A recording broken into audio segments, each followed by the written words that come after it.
Are you not entertained? Are you not entertained? Is this not why you are here?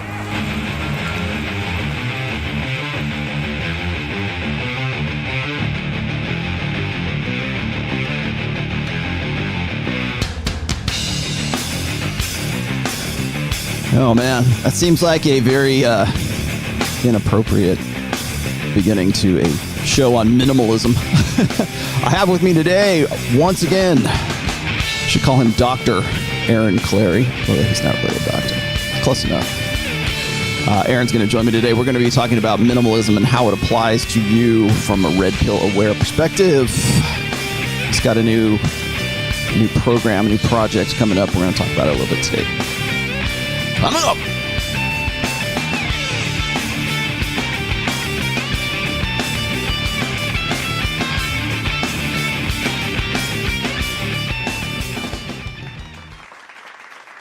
Hey. Oh, yeah. Here we go. Wait, hold on. Let me add him to the stream. He's in the kitchen. I'll bring him out. There we go. Oh. See? How's that for your intro? See? It's my show. It's all good for you. I got an echo. Oh, you do? Hey, hang on.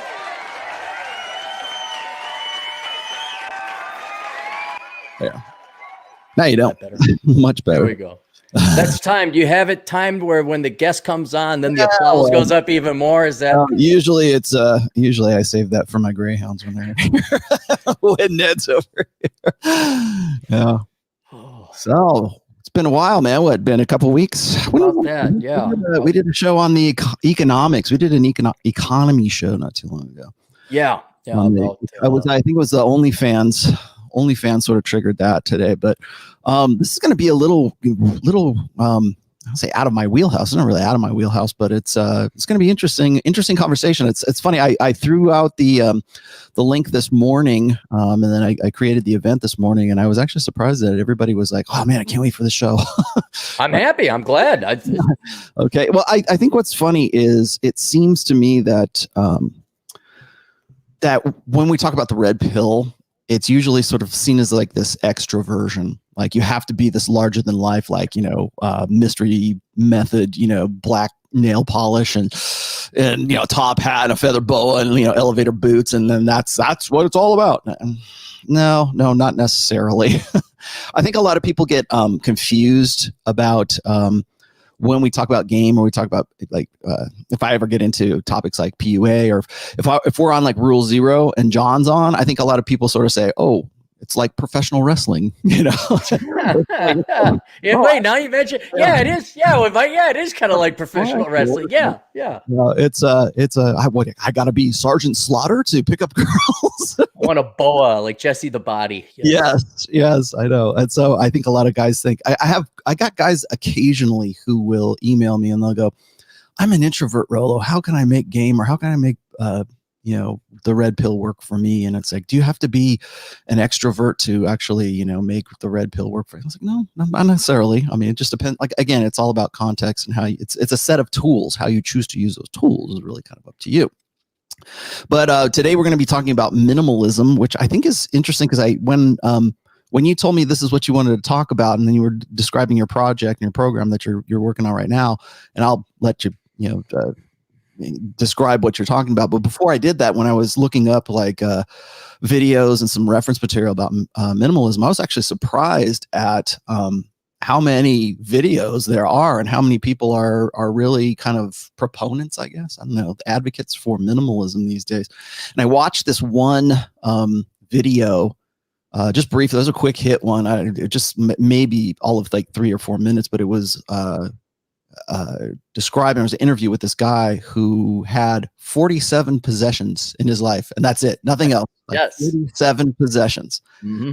And I thought about that for a bit, and I see Sam. I see you. Thanks, man. Sam Bada is in moderating the chat for us, so be on your best behavior. Thank you, Sam. If by the way, if you have, I have seen a couple of super chats. Thank you very much. If you are going to super chat and you want to add something to the conversation, I'll be happy to get to it right away. If you have something that's off topic, I'll get to it towards the end of the show. Also, if you are not a subscriber, please hit the subscription button. And also, if you are not a Patreon member, why not? If you're looking for my books or you're looking for Aaron's books, you can find both of us, I believe, on Amazon. So. There you go. All right. So that's that. So anyways, the guy with the 47 possessions, I thought that was interesting because I got a lot of possessions. And so I started looking up some of the topics about minimalism. And I've heard about it before. And I think a lot of people might sort of conflate it, I guess, with Stoicism, maybe. Well, they're of the same philosophical vein. Mm-hmm. Because Stoicism, I would say, is a sub-philosophy that help you achieve minimalism. Mm-hmm. It's accepting what you do and do not control, and a lot of your finances are going to be outside of your control. Now you could control some of it, like your income if you work harder and all that. You could control all of your spending unless you are hit with an emergency. But again, an emergency or you get in a car accident, that's not your fault, and it's outside of your control. So it's letting go and not fretting over things that you can't control, which then plays very well in your finances, because finances usually are the number one thing people worry about. So when you delve into minimalism, you try and actually implement it in your life, you start to realize, yeah, a lot of it boils down to accepting what you do and do not control, and that is a sub tool that helps achieve the minimalism. So would you say it's like more of a, because I think there's a philosophy of minimalism, and then there's like kind of like practice of minimalism. It's very similar. I mean, in some senses, like the red pill is really sort of the theory of, intersexual dynamics, whereas game is sort of like the practice of it. Is there like sort of a theory / practice dynamic? No, I think it's even simpler than that. It's like you're going to walk the walk, you're just going to talk the talk. It's mm-hmm. like all these people, like who will watch a Dave Ramsey or Robert Kiyosaki. Mm-hmm. I think Rich Dad, Poor Dad, mm-hmm. where it's like, okay, look, you can take all these books and all that, but in the end, what you really got to do is you got to spend less than you make. And that's where the hard part of minimalism comes in. Mm-hmm. Because as human beings, we could get maybe into this later on, but as human beings, it's our nature to consume, because that's what's kept us alive. Women, on the other hand, not only do they have to eat to consume and eat to survive, but, and this is where it may confuse the people in the red pill, women want more resources. So it almost seemed antithetical to the red pill. And in some cases it is, where it's like, well, I'm a minimalist. The guy with 46 things that he owns in his life, he does not pull up in a Ferrari to pick up that girl on a date. So he is arguing, working at somewhat of a handicap, not having all this flashing cash that you can peacock with, and the BMW 3 Series that all the dude bros will rent because they don't own it, and they'll cripple their finances in the So yes, the flashing cash type of game, the early aughts peacocking and look at this crazy outfit I got going on, or just something as simple as going to a nightclub. Sometimes if you want to go into these, we talked to Myron Gaines, and he was talking about some of these elite nightclubs. Lord knows what the bottle service is there. Mm-hmm. So minimalist would not be in those. That would not be how you exercise red pill strategy. Mm-hmm. But to put it into practice, taking away from how does this apply to the red pill, but to put it into practice, inevitably you have to give it up, and it's like giving up an addiction. And so that's where the psychology or stoicism, or just a lot of parallels are drawn between quitting alcohol, quitting drugs, rehab, things like that, because your spending is an addiction. Because but unlike drugs, you do need to spend something to survive.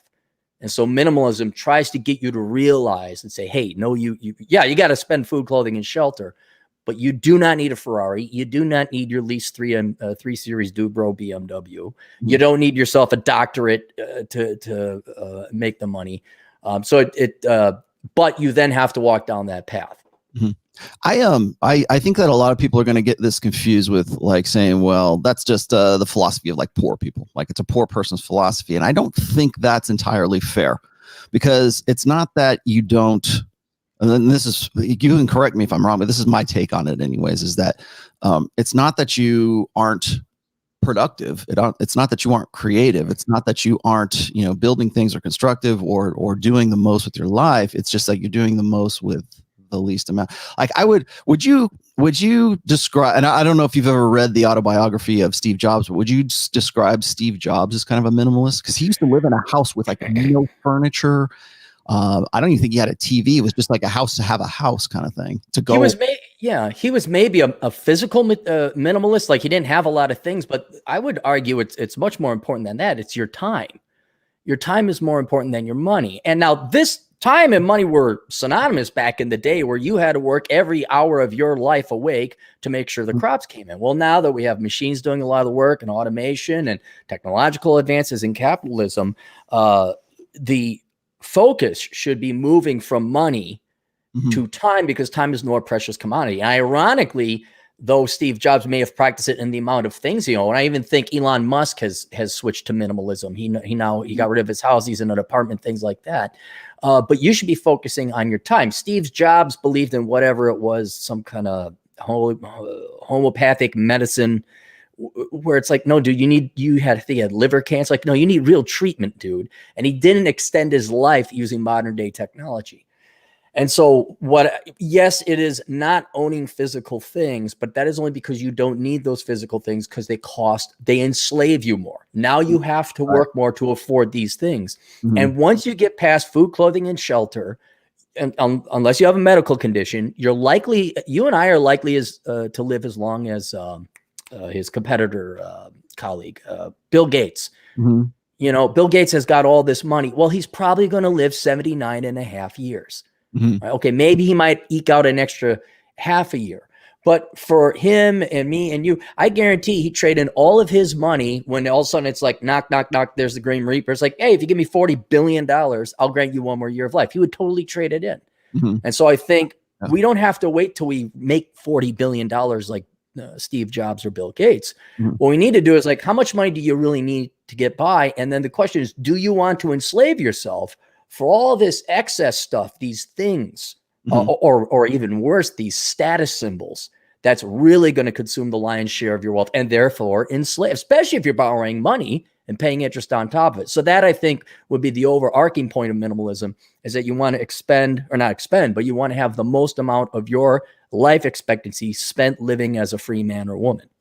I have always, I think I wrote a couple of essays about this, but I was based on the idea or something. I think maybe it was Tom Likas who brought this up, and then I just sort of like molded over and I wrote an essay about it. But there was I think he did a show or two about how women were incurring all of these sort of debts, like credit card debt and student loans, and and I thought about it, and I'm like, well, it's funny that, and I know this because I have a daughter who just got out of one stage of college and is in now the next stage of college, but credit card companies will target particularly young women, because it's mostly young women right now that are in major universities.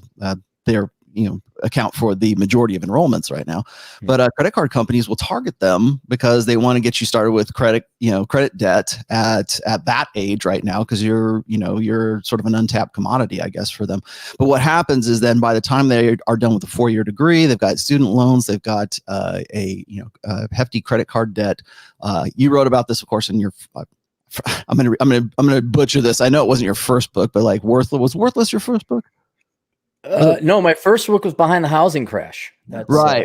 That's before that, and then Worthless was my second book. Was right after that, and then Bachelor Planet Economics. But he mentioned something to the effect that like the credit card debt that you're helping your girlfriend or your wife pay off was probably used for her to go buy string bikinis and lingerie for the guy that she banged in the foam cannon party in Cancun on spring break back in college. And so you're basically funding or helping her fund the fun time, her party years, essentially. You're bailing her out is what you're doing. Bailing her out, yeah.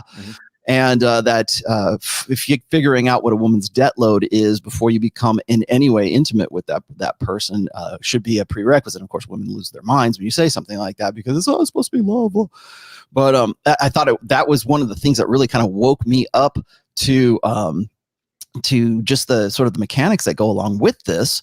Because when you have, and I forget where I heard this or I read this, but like a credit card debt is like borrowing from your future to pay for your present. I don't know if you agree with that or not, but it seems to me like that follows pretty well. It's like you're borrowing from what you're hoping you're going to earn in the future, according to the plans that you have up here in your brain for 10 years down the road, and you're basically betting on the idea that you're going to be where you think you're going to be in 10 years.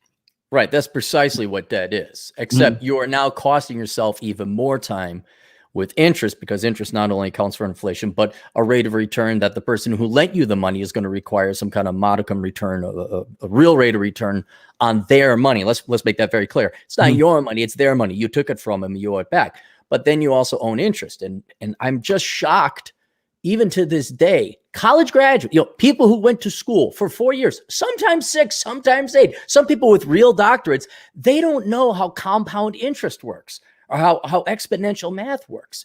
And so that is probably the biggest landmine, not just for women who go to college, but for men as well. When you load up on all these student loan debts, you go major in something completely worthless, then you take on some credit card debt because you got to live in a nice loft, or you got to have your yo-yo, you only live once, whatever. And then people purposely ignore it, or they're too cowardly. They are not brave or courageous and look their student debts or the credit card debts square in the eye and says, boy, I better work a second job. And, what is an amortization schedule? They literally think it will go away. And all they're doing is enslaving more and more of their increasingly precious and increasingly finite life that remains, having to work for somebody else instead of being free. And so you will definitely, and then all it is an exchanging of time. And what women will do, not all of them, of course, but often, it's certainly common enough you'll see it, is they will then search for a man to take his time. Instead of her working to pay off her student loans for a history degree, he gets to work extra time to pay for the history degree. And so a lot of young men, especially because women own, I'd have to think of the figures, it's at least 60% of the student loans are held by women. You were at the seminar where I did the percent of women that major in worthwhile subjects. It's less than 20%. If you get romantically involved, certainly legally involved with a woman, in some states you're going to maybe have to bail out, and she's certainly going to turn on the screws and say, oh, but I need help. And you'll come in there and bail. But let's be very clear. You are enslaving yourself part-time. Part of your free life is now going to have to go to basically pay for her life and her good times. And let's be perfectly frank and honest, a pissing away of time and money. I mean, partying, sure, partying's fun, but her traveling to Europe and her degree in touchy bunny studies and her fancy, I don't know about you in college, but I lived in basements until very recently, and I did not have fancy cars, and I did not get bottle service, and I didn't fly to Vegas, and most of the fun I had was after I started getting gray hair. One bedroom studio apartment in North Hollywood, and my dining room table was a spool. The big spools that they used to wrap like big cables around. Yeah. You go to a construction site. Had a spool. That was my table for a long time. Yep. So, but that is what's ending up happening now. So, and this is not an opinion. This isn't me trying to be red pill edgy. Women do have more debt than men, especially in that age demographic of 18 to 35. I looked it up. We did that. And it's not an egregious amount more, but they do have more, and then they carry it longer. And it's not until either there's a divorce settlement or some kind of payout does it start to whittle down. But yeah, guys, you are going, if you don't have that conversation up front, you will be on the hook for bailing her out of her student loans. And that is completely antithetical, not just to morals, but to minimalism and freedom. True. I became aware of minimalism because when I was looking at, I first became aware of it when I was exploring the idea of men's burden of performance.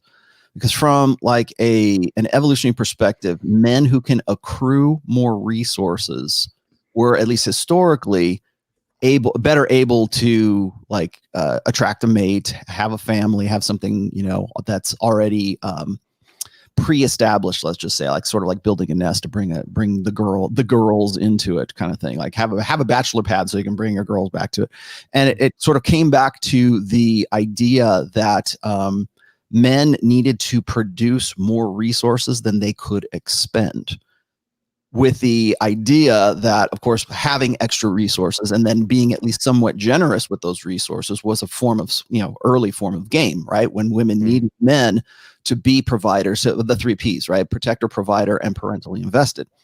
And it used to work out that way. It seems to me like it was the it's not to say that alpha C beta need, the alpha C short-term sexual side of hypergamy wasn't an issue. It certainly was, but from a survival adaptation kind of perspective, the beta buck side, the provisioning side, was more important right up until we invented hormonal birth control, and we've handed off basically human reproduction over to women.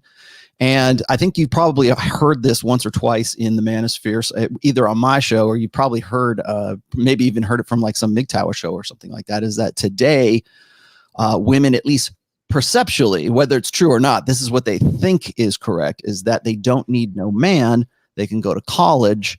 They can start a business. They can get into corporate America. They can provide for themselves. So the excess resources that a man would necessarily have to provide, say like in, a pre-war, just right post-war economy, is no longer around. So it is, women tend to focus on sort of the alpha chads rather than the beta dads right now, until such time as they realize that they can't sort of sustain that anymore. And then they're looking for the guy who has benefits. And in benefits, in this case, means the guy who produces more than he can actually expend when it comes to resources. How do you think that applies to the idea of minimalism? Is it something that we, like you were saying before, prior to all this modern technology and everything, we were kind of subsistence, right? You had to just produce as much as it could just to survive and keep the family fed and keep the lights on, kind of thing. Whereas now we don't have to really worry about that. Do you think that this is like this return to like the idea of minimalism is do you think it's something new? Yeah, because we've had it so good for so long. And keep in mind, when I say so good for so long, I don't mean because we're actually making the money. We've just taken on an inordinate amount of debt, both private sector and public sector, to keep up our consumption. So I think we've been completely unhooked, untethered, unanchored from knowing what is the value of the dollar and what it takes to support a family and get by. But when it pertains to the evolution of women's rights and feminism, I would also introduce socialism in the welfare state, where the government will take care of women. Women really don't need men. They really don't. So either the government is cutting them a check when they're poor, a younger single mom, etc. No, you don't need no man. But then also they themselves are getting jobs and careers themselves. They don't need. But what that does is it sets this price floor that men must attain income-wise if they wish to provide those provisions and resources to a woman, and for her to have kids if she were, because we could talk about all the different political and feminist things that have happened the past 50 years. There's still 2 million years of human programming going on where the women inevitably at some level would like to be stay-at-home mom, take care of the kids and do that. But they're not going to settle for anything less because, well, frankly, why would you? Because the government will, and it all depends on the state and all that, but roughly the government can provide for a woman and her children roughly $40,000 a year. Right. Now you get more kids, you're going to get more aid, but that's like the entry. Now that wipes out your fresh kid out of high school. That wipes out the kid who's doing his practice of his trades and his apprenticeship stage. Practically any young man who's in the middle of attaining his career and getting his education. And about the only ones that are really going to make that are like your CPAs, your engineers coming out. And this is just 4-year programs. Doctors, you're going to have to wait a little bit more. Now, you throw in also their income. One could even argue the online, the fans only sites. But in other words, women can now directly transact their beauty and youth for money without even having to commit to God, without even having to meet them. So you got government, you got fans only, though that's relatively new, or such sites. And then you have their own income. Now you're talking 50, 55,000, and not to mention all the brainwashing that young women get. Women don't need, okay, we got it. We got the memo 1 billion times over. You really got to come in with some serious resources, especially if you're a younger man.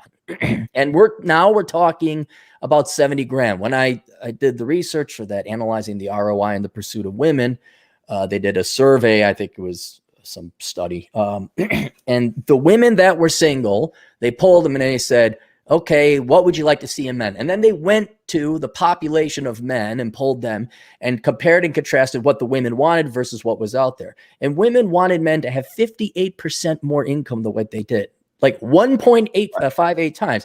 Well, what does that translate into? Roughly $65,000 a year. So your entry has to be 65 grand a year. Now I can tell you, being a minimalist, you can get by on half of that. As a single guy, you can get by on half of that. And so what this presents as any guy who wants to be a real minimalist, yet then also maybe be a father, boy, you got to find the right gal that's also on the same page with you. Right. In terms of how are we going to do the family budget? Are you going to stay home? We can't afford childcare. So there are people that can do it, but on a macro level, there is a huge mismatch because of this. I wouldn't even necessarily artificial, but let's just call it artificial floor put in by government, women having their own jobs. I would also factor in webcamming and things like that. Now, the irony, and this is where it gets good. Women say they want a guy who's wealthy, right? They want a rich guy. Do you know how most people get rich? How most men get rich? By busting their ass for it, by I don't know, by luck, by inheritance. Okay, there's some of that, but okay, let me ask you this. I'm spitballing here. Let me. Okay, when I was in banking, I saw all the rich guys come in with their Mercedes and their Beamers and all that. Do you know how many of them actually were rich? In a 15-year career, there are only two. Okay, one guy came up in a Chevy Ranger. Or Ford Ranger. He was a dentist. The other guy was a shoe company. He ran a shoe store. None of these guys looked it. Every dude bro flashing his cash didn't have a penny to his name.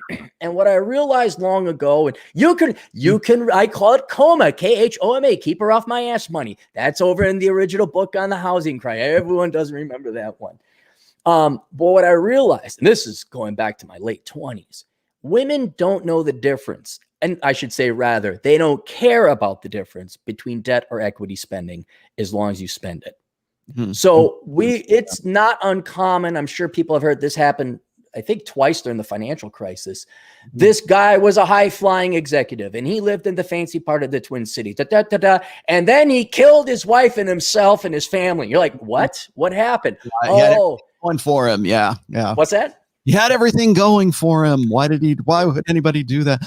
I'll tell you what's funny. I don't think I've ever even related this with Rich Cooper, because I've talked with Rich about economics on his show, or but finances and money and stuff like that, because that's what he was into. And I told him this. I said, in my career as an art director, my previous life, my still to this day, a little bit of my life is working with alcohol companies, working with casinos, working with gaming companies. And I have been around and have worked for and worked with people who have real wealth.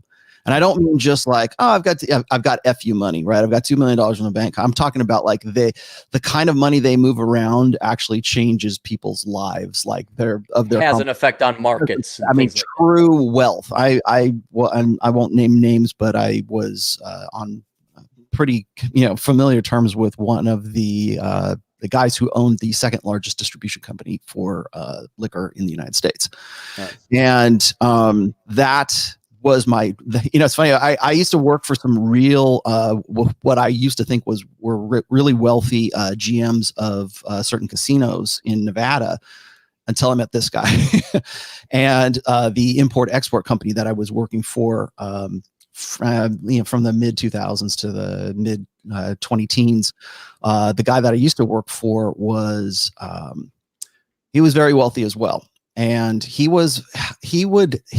remember one time he told me about his philosophy of conspicuous consumption, right? Where it's like the guy with the Beamer, or the guy with the Mercedes or whatever would, plunk down his keys on the bar or whatever. And the girl's supposed to be down at the end of the bar and sees him, drinking a martini of our particular vodka, or our, whatever scotch we had at that time. And that was supposed to impress her, right? I can afford this kind of scotch, right? But so that was his, it's very old school, very old order thinking. But the guy had quite a bit of money, retired to the Villages in Florida. I'm sure you probably are familiar with the area, but the guy drove a Volvo.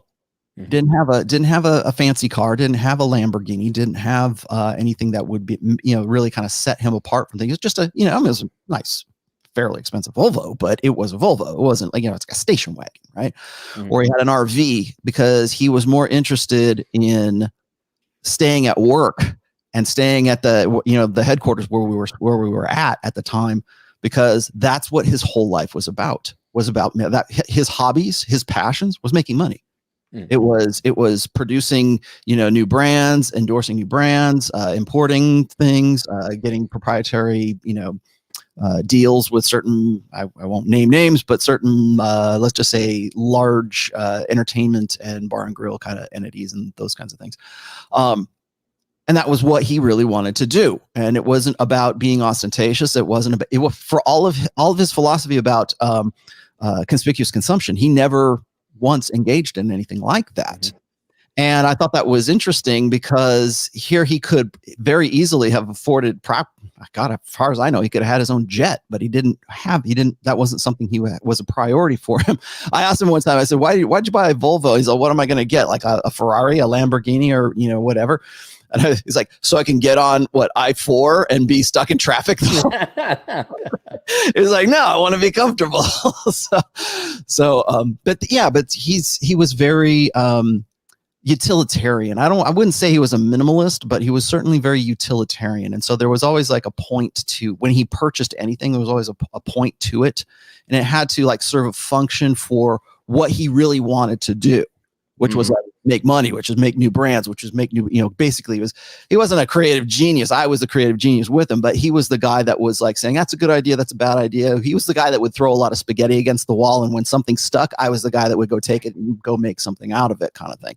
But everything he did, again, old school, older, he's got to be in his 80s right now, but very old school. And came from a generation and a country, by the way, where they're very pragmatic. Maybe it's an ethnic thing or a national thing. Came from the Netherlands, so very, very pragmatic, very nuts and bolts kind of thing. And it really was something I had to get used to, because as an American, it's all about materialism. It's all about collecting things. And that's what I wanted to ask you about. Cause like if I go and I look at the back of your, where you're at right now, it's like, I can see you got a lot of stuff, right? I collect guitars, obviously. About what my hobbies are. So clearly I'm a collector of some sort. Right. And, but I do understand that it is possible to live with a whole lot less. For instance, like when I had to move from Nevada to Florida back in the mid 2000s, there was about a month, maybe 6 weeks, where I didn't have anything. I had one acoustic guitar, I had my dogs, and I had a laptop, and that's all I had. And I had just basic clothes because everything else was in storage because we were looking for a place to live, and we were just, we're getting relocated. Not familiar with the place. And I thought about it afterwards, and I go, you know what? I really don't need all this crap. And every time you move and you see all the stuff that you got to lift and put in boxes and pack away and then remove. Well, maybe you do. I don't, but maybe you do. You know, yeah. But then that comes with, and this is what I wanted to get into you with, is that it comes with responsibilities too. So I don't know where I heard this, but at some point your things own you and you don't own your things. So like, especially if you got a boat, like everybody says, a boat is a money. God, yeah. I know I've got a boat, but I'm not a yacht, but I've got like a fishing boat kind of thing. And it's just like, okay, I got to winterize it. I got to find a place for it to, to park it, because I don't want to have it right here on the street or something like that. And so it's just the luxury of having it sit in a slip somewhere, or in a park, in a storage facility somewhere, so that I can use it like, 6 or 7 times in a year. Or my sleds, for that matter. I've got 2 snowmobiles. They're also sitting in storage right now. I can only use them in the winter months. And fortunately, I live in the winter wonderland here when it snows. But if we have a shitty winter, then that's another year that I'm paying for those things to just sit there, or to upkeep and that kind of stuff too. So at some point, your stuff kind of owns you. Right. And there's 2. Go ahead. I was just gonna say, because what happens is, and that's just the material example I was going to give is I also have responsibilities, personal responsibilities to my daughter, to my wife, to my mother-in-law, to my own mother who's in assisted living right now, to other people that that depend on me, and friends and family and stuff that depend on me, in case there's an emergency or something like that. Now, could I tell them all to go to hell? Sure, I could do that very easily, and get a divorce and just go live by myself in Belize or wherever it is that you go, like Vietnam, where you can live on $36,000 a year or something like that, and live like a king happily ever after.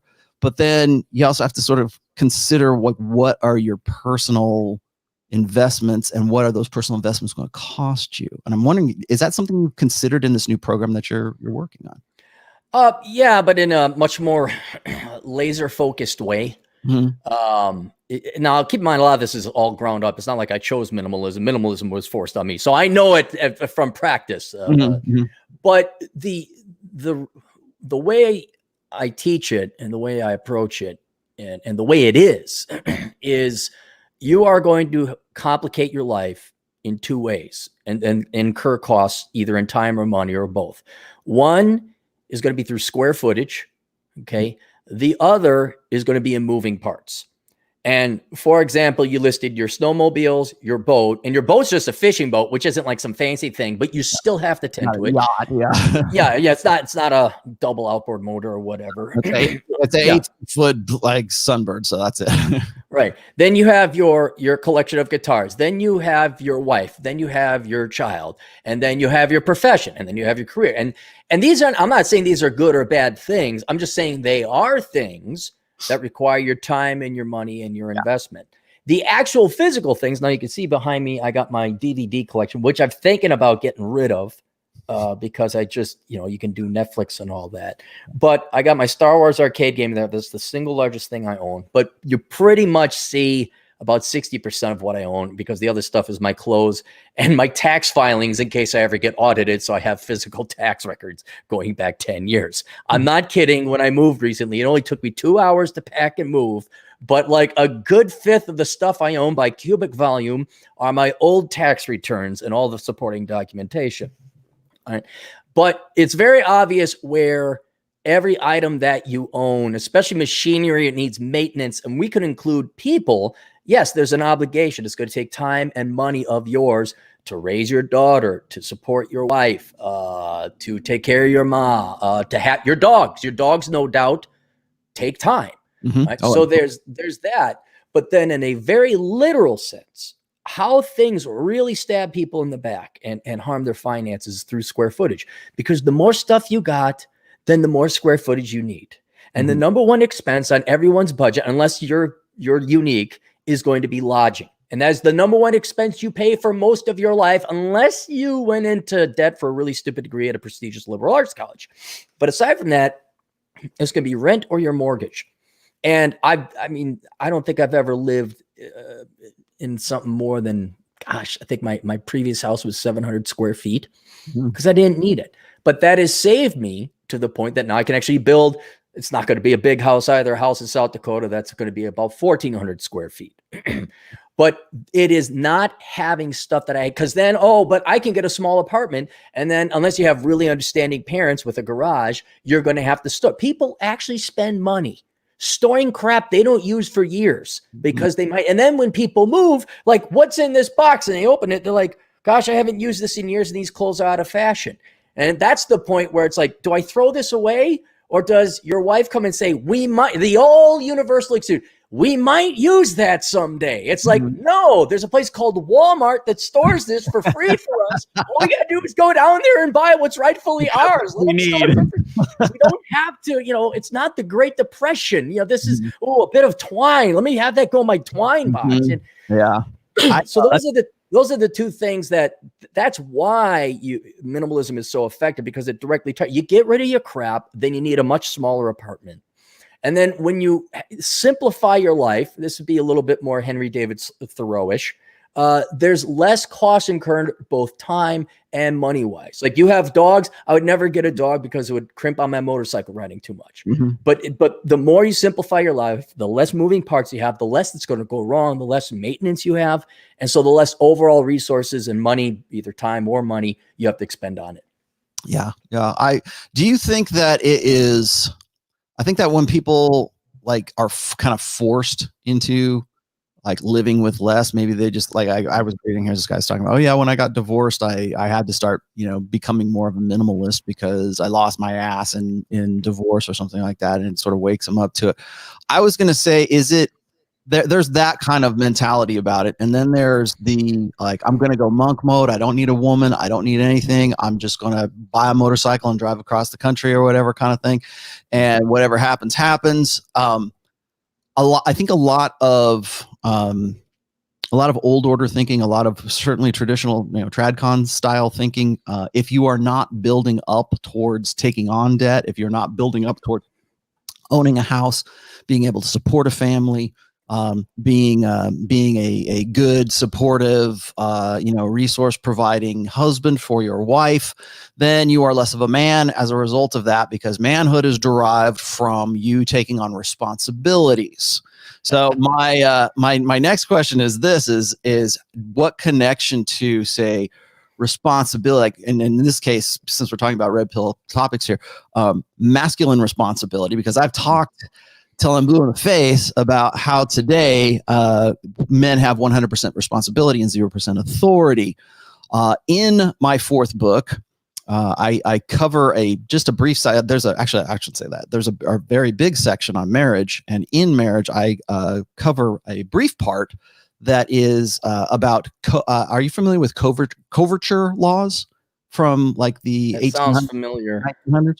Coverture laws was that a woman could, in fact, own property during the Victorian era, during the 1800s, if she wasn't married.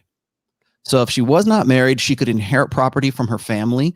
She could inherit a business from her family. She could make the decisions, and she had a lot more authority as a single woman over her property, over businesses. And now, not, maybe they didn't have the right to vote back then, but they had a lot more authority over what their, the directions of their lives if they stayed single.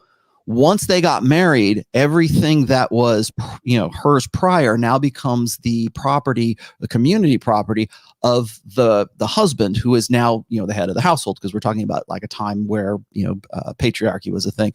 But the coverture laws weren't necessarily about, it's patriarchal, tyranny or something like that. It wasn't. What was that it disallowed women to make decisions for the family, or like, say, the guy that she married to make decisions for his business or his property or the things that he brought. Because most of the time when men and women came together, it was the man who had the responsibility to provide more, to have more resources, to have a business, to have a trade, to have, an education, to have all of these things. And the wisdom of the time anyways was to ensure that a woman couldn't make bad business decisions or make bad decisions for the guy, legally binding decisions for the guy at that time. And so what happened was, when a woman got married, the coverture law said, well, okay, if that's the case and you get married, then all of your property and all of the decisions that are made, a woman cannot make those. Because rather than say, well, the woman made him and the man didn't, and then have to untangle that, we just say, screw it. The man is always the one that makes the decisions. And so the woman is disallowed because she is the wife, or she is the female in this couple, and therefore she can't do that. But the coverture laws of the time are very similar to what's going on right now, meaning that, but reverse the sexes. So when a man is unmarried, he has more authority and more control of the direction of his life, and less liability and less responsibility than he would if he were in marriage right now, because all of the way that modern marriage has been sort of, has shaken out right now, is that it's an all downside prospect for men. So when a man gets in, he's now what we were just talking about, like when a woman comes into a marriage and she still has that credit card debt, now it's community debt. Right. It's the liabilities in addition to the assets that are being transferred. And then on top of that, they, a couple stays married, even for like 3 or 4 years, they get a divorce. He's still responsible for that community debt when the divorce takes place. So again, that depends on the state and everything else that goes along. But as far as like things like 401k and retirements and things like that, if you have over a certain amount of money in your 401k, if you are the man, if you're the husband in that, and that's your 401k, you have to get your wife's signed permission slip to move that money to somewhere else.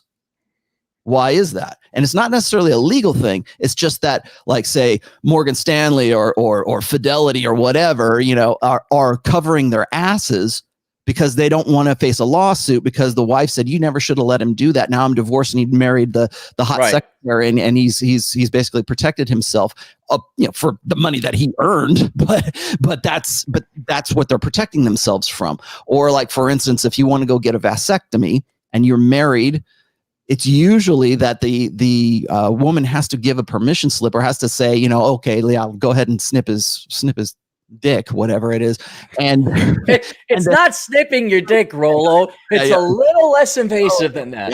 You don't get the old hedge trimmers out, You get the idea. Is that under the present state, the way that marriage has sort of been like adapted or evolved to 2020, coverture laws are actually what are effectively coverture laws apply to men now and not to women.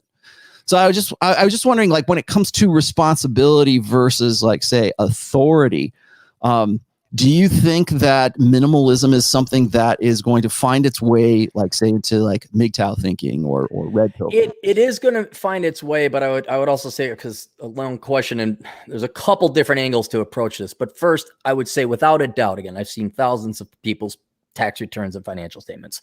Minimalists are more responsible because of the fact they're minimalists. They save their money. They spend less than they make. And I'm not kidding. 2 people in 15 years were actually rich. Everybody else was faking it. Like I know a lot of young men out there, especially, you see all these guys driving these fancy cars. I cannot emphasize this enough. So few people actually own those cars. It's the banks that own them. Mm-hmm. And so what we're talking about is, what signals are we sending to, in this case, not an economic market, but a sexual market? Mm-hmm. Women are looking for fancy collars and puffed out chests and whatever, I don't know, spiders do. They're very hairy. I don't know, whatever it is. They're looking for signals of wealth and production. Men and marketing, they've got this. Get the big fancy sports car. You got to wear the car. You got to go, or not wear the car. You got to wear the fancy clothes. You got to go to the right clubs. You got to blow your money on a fancy dinner. Those people do not accumulate wealth. They do not become rich. Now, they might get lucky and they borrow some money, they buy some property, and property values go up. But I trust you me, the majority of people who act like they're rich are not rich. And the majority of people that are rich, and they could be super billionaires or whatever, like your colleague that you talked the story about before. More commonly, in my case, the quiet millionaire next door that you wouldn't know. Women do, and here's where the saving grace kind of is. Women wouldn't give these guys the time of day because they're not dressed pretty. They're not look slicky. They're not flashing and strutting and doing that. They're just, and a lot of them are very savvy. The ones I know who are truly wealthy men, they're like, no, they are like pre-red pill. These guys are old. I won't mention anything, but these guys like, no thanks to the women. I'm just going to enjoy my quiet life. They have an unassuming house. They drive old cars. You would never know that they're millionaires. But women don't want, and like I said, women in general don't care about that equity spending as long as you spend it. So if you borrow it from someone else and spend it on a McMansion, fine. Then you lose your job and it all goes away. She's all upset and angry and then divorces you. I've seen it happen many times, especially during the financial crisis. Mm-hmm. So when it comes to minimalists and minimalism, minimalists have provably, empirically, way more responsible than other people because they don't borrow money unless they absolutely have to. Also, are they more, talking about the old school thinking, you're just riding around on your motorcycle with your backpack, which I can do. Mm. And it's like, yeah, you know what else I'm not doing? Tossing $1,600 a month in rent or a mortgage on a property that, it's all cash I'm throwing into my 401k or a diversified investment fund. I'm liquid on top of it. And maybe older men are also blinded. Like if you don't, can I tell you a story? You'll love this story. I've told it before, but I don't know if you heard it, but hopefully your audience will enjoy it. I dated a gal who was an heiress to a multi-billion-dollar estate. They lived in North Oaks. North Oaks is a gated community north of St. Paul. And so I had this 85 Cutlass Supreme where I had the coat hanger wiring up to hold the muffler. The muffler wasn't attached. I just didn't want the cops to say I didn't have a muffler on it. So I just, whoa, whoa, whoa, whoa, whoa, whoa, whoa. So I pull up into the parking lot, and then you could just see the horror and shock of her mother. And she's looking at it. And then she yelled at her daughter, and she, because they're foreign, let's just say. Mm-hmm. And then the gal came out and she says, "Oh, you're going to have to park the car down around the tree and off the cliff and walk back." So I did, because they didn't want to be embarrassed. They had no clue how fiscally conservative I was, that I had no student loan debt, that I was top of my class, blah, blah, blah. I was an analyst at this time. I wasn't a full-fledged banker, but I was making okay money. I taught dance, and I wasn't making $100,000, but this was late 90s, maybe the early aughts, and I was bringing around 80K, which back then is a lot of money. Mm-hmm. But wouldn't give me the time of day, because there's such a protection because of the lack of marketing and what do they call, not the visuals, the optics. You're so ugly optically if you're a minimalist.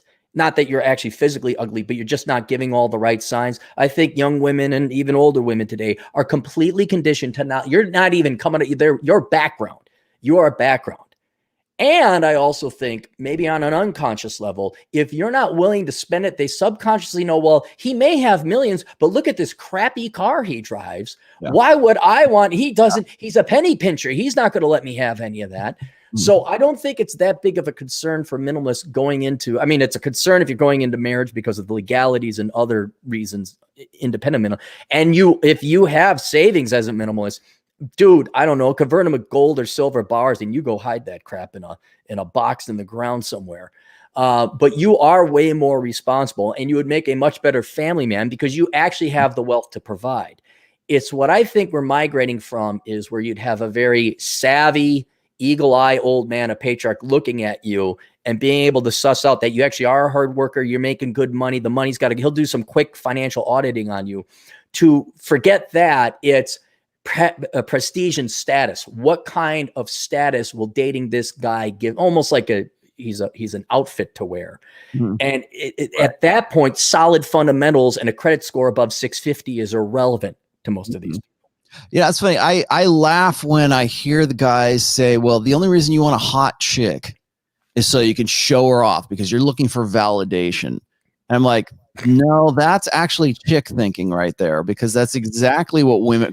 I just want to bang a hot chick. How about this? Like, yeah, I'm pre-wired by evolution to want to bang a girl that looks like a Playboy playmate. I like big tits, and I am proud to say I like big tits. Experience that sexually sometime in my life. Hey, a centerfold, a penthouse pet. Okay, yeah. How about that? It can't be just something as simple and basic as that. But they apply this idea that you get some sort of psychological, because we've been living in this Carl Jung blank slate fantasy for as long as I've been alive, and so everything has to come with like some sort of hidden meaning or something, like who hurt you, right? Or what was your childhood? There's always a secondary ulterior reason. It just can't be she's got long legs, long hair, a nice ass, and big tits. It just can't be that simple. All that matter. Yeah, I know.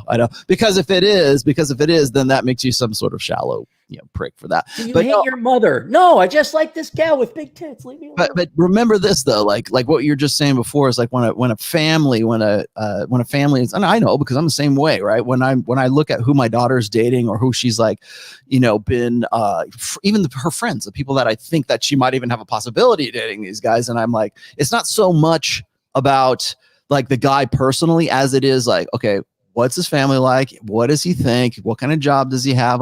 And I understand the interest in that. Like, I want the best for my daughter, right? Mm-hmm. But it's always that and I think this is really more of an issue since we have sort of leaned towards gynocentrism now, is like it's all about perception. It's all about what does the guy look like? What kind of car does he drive? All the things that you hated when you were probably like dating in your 20s, and a girl's like, what kind of car do you drive? drive? You know, Right. like now you're like, what kind of car does this guy drive? You know, now it's you that's thinking this. But I don't. Have you ever read the book The Red Queen by Matt Ridley? No. There's a section in that book where he talks about how exactly the same thing you were just saying a minute ago is that the idea of resources and what that guy can provide for a daughter, or what a woman, a girlfriend who is a potential wife for your son, what she's going to do, and is she going to, like, especially now, is she going to financially ruin him? Because if he does, then as his family, we have to support him. And so now there's this kind of like preconception about that. But my question for you is because what you're saying right now is that it's the perception. Does the guy look good? Does he look like he has, and I know you can rent a Lamborghini, you can drive a Lamborghini around, and that doesn't mean you own the damn thing, or it doesn't mean that you own your house. You could be living, like you said, on debt and make it look as if, and maybe this is for the first time in, like, say, I don't know, 50 years or whatever, you know, I like, when did like the rise of sort of credit card debt, like debt spending, transfer over to the appearance of having wealth or having something that you don't actually have? What I think is funny right now is, and you'll get this from like sort of the success porn grifters on YouTube, is that like, you need to be an authentic man. Well, guess what? The authentic man isn't the guy that's, driving a Lamborghini around, or is living on debt to give the impression that he has more than he actually has. Does that work to get you laid? Absolutely it does. Can you fake that? Yes, you can. But the authentic guy doesn't look like the guy riding around in a Lamborghini. He looks like the guy like you, right? Yeah, he looks like you. Thank you. My fine old shirt here. Yes. Yeah, there you go. Exactly, because you don't know anything about that guy, and he's not so in your face that, I mean, I don't, no homo here, Aaron, but I'm sure you probably clean up well for a wedding or something. I put on a suit. I get some insults one time. So, okay, the seminar I did, I'll tell you, because it's about this. So I'm like, I'm going to charge money for it. It's a serious production. So I got a haircut. I shaved. I put on a shirt, and I even got a backdrop. I checked the audio, and I sent it to some friends. I'm like, hey, can you take a look at it? And not, oh, that's great. That's philosophical. Oh, I learned so much. It's like, what'd you clean? Did you brush your teeth? Did you comb? What? You got a shirt with buttons and you buttoned it up. What happened? And it's like, yeah, thanks, guys. Yes, I can clean up. Yes. Yes. Well, I mean, and then of course, Mike says peacocking, right? Yeah. Well, I mean, there's you can fake peacocking too. The mystery had made a freaking living off of faking peacocking for a long time. And Lord knows I did the same thing. I did exactly the same thing in my early 20s. I learned how to get laid. And I learned that it was a perceptual game. It wasn't necessarily that you had to actually have the money. In fact, I was dirt poor then. All you had to do was look the part, or look, perceptually play the character, I guess, that women wanted to have sex with. And I did it pretty well. I learned how to anyways. But the authentic guy, trad cons and the patriarchs and everybody that want to tell you that this is what this guy's all about. That guy is not the dude who is, signing up for debt loads that he can't, right. He's not writing checks that his ass can't cash. Right. He's not living in a fancy flat. Here's another thing that for the women that listen, because I know you do have some young women. I occasionally have some young ladies. You got to also you got to ask, do you want a good man? Now, good men, it's possible, but the environment is not conducive to good man production when they come with a silver spoon in their mouth.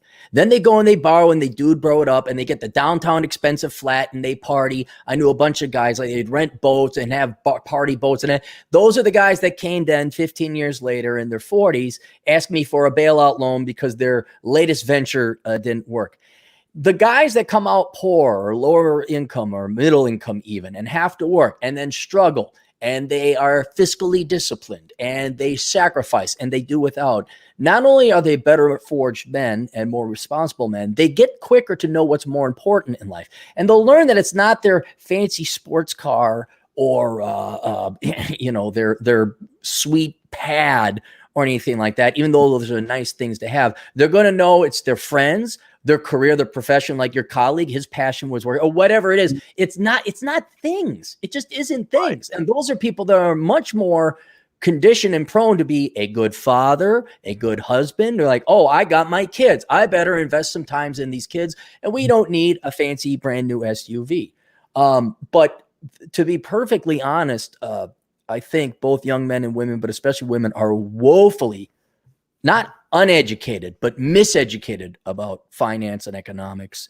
That I doubt, because I've seen it happen many times before where the guy's got this house of cards built on debt that falls down, and the wife is shocked that they're not millionaires anymore. It's like, dear, you never were millionaires. Well, she didn't know anything about finance. She just thought the SUVs rolled off the assembly line, and she went and got her nails done, which is why a lot of these things ended in divorce. So I don't see a lot of young ladies being educated. They don't even know how compound interest rate works on their student loans. They don't even know how loans work. They think it's money that's theirs, not some money that came out of Grandma Tilly's pension fund or the taxpayer. And then, so now they're going to have the financial analytical skills to say, oh, so you invest in pharmaceuticals and take a note down or something like that. Oh, you're a chemical engineer, take a note. I think they really just, I don't even think most of them are even thinking about marriage or children right now, especially Gen Z. I think they're all about their careers. Why would you want the fun guy?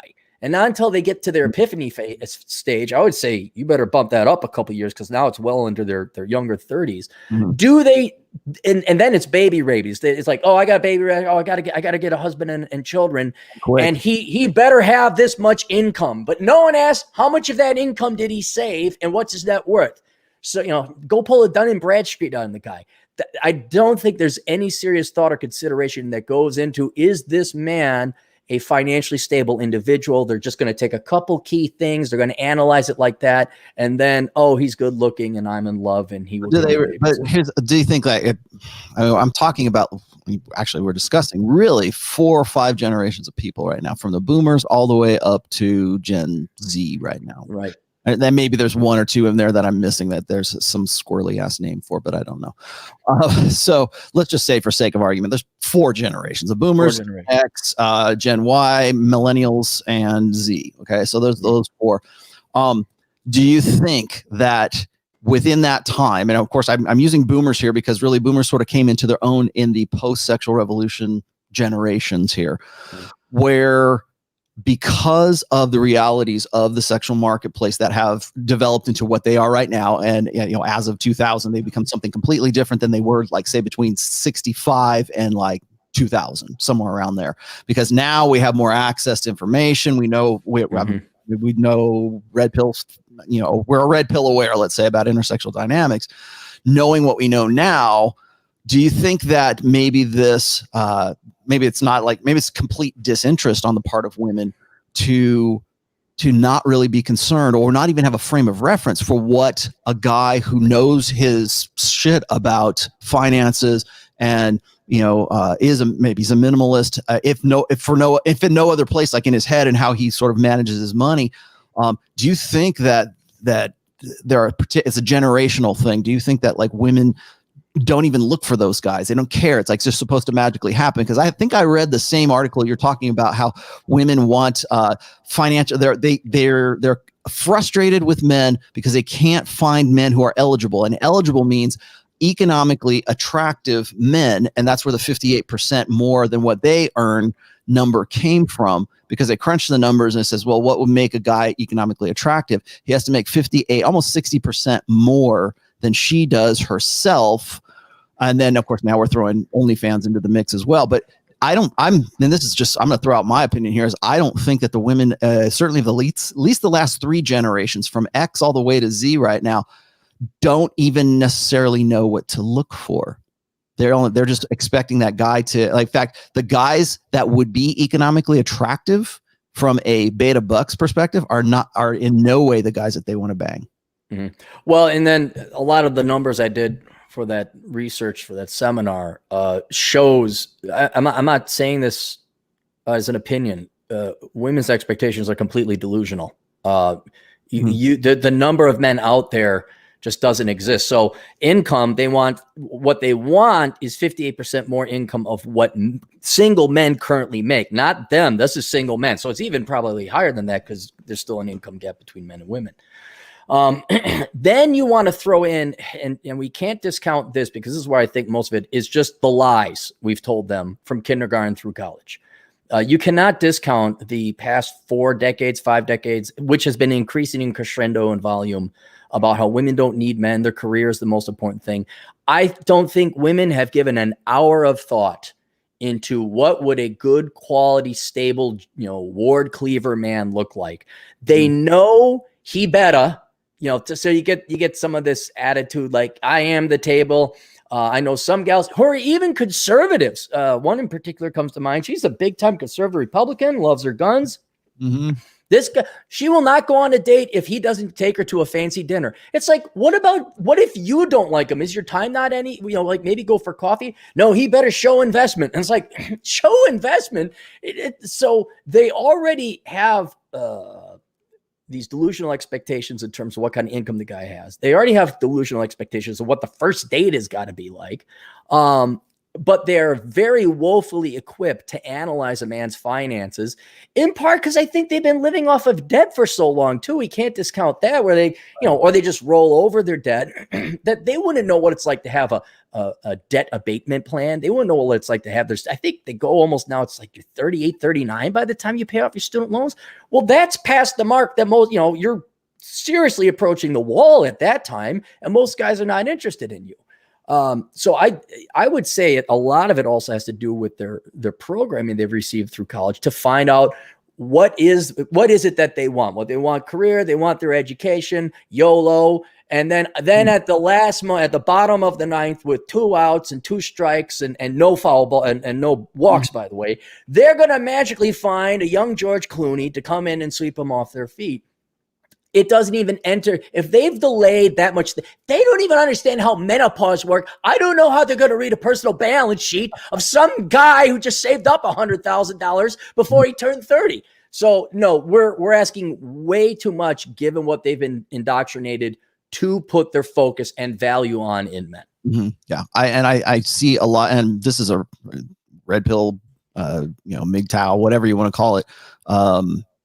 Principle is that women are focusing primarily on the guys who are the alpha seed guys now, because they still believe that they are financially secure. That security side of beta bucks, even if it's just perceptual, even if it's not true, but they believe that it is, the belief is that that part of hypergamy is or can be satisfied at a later date.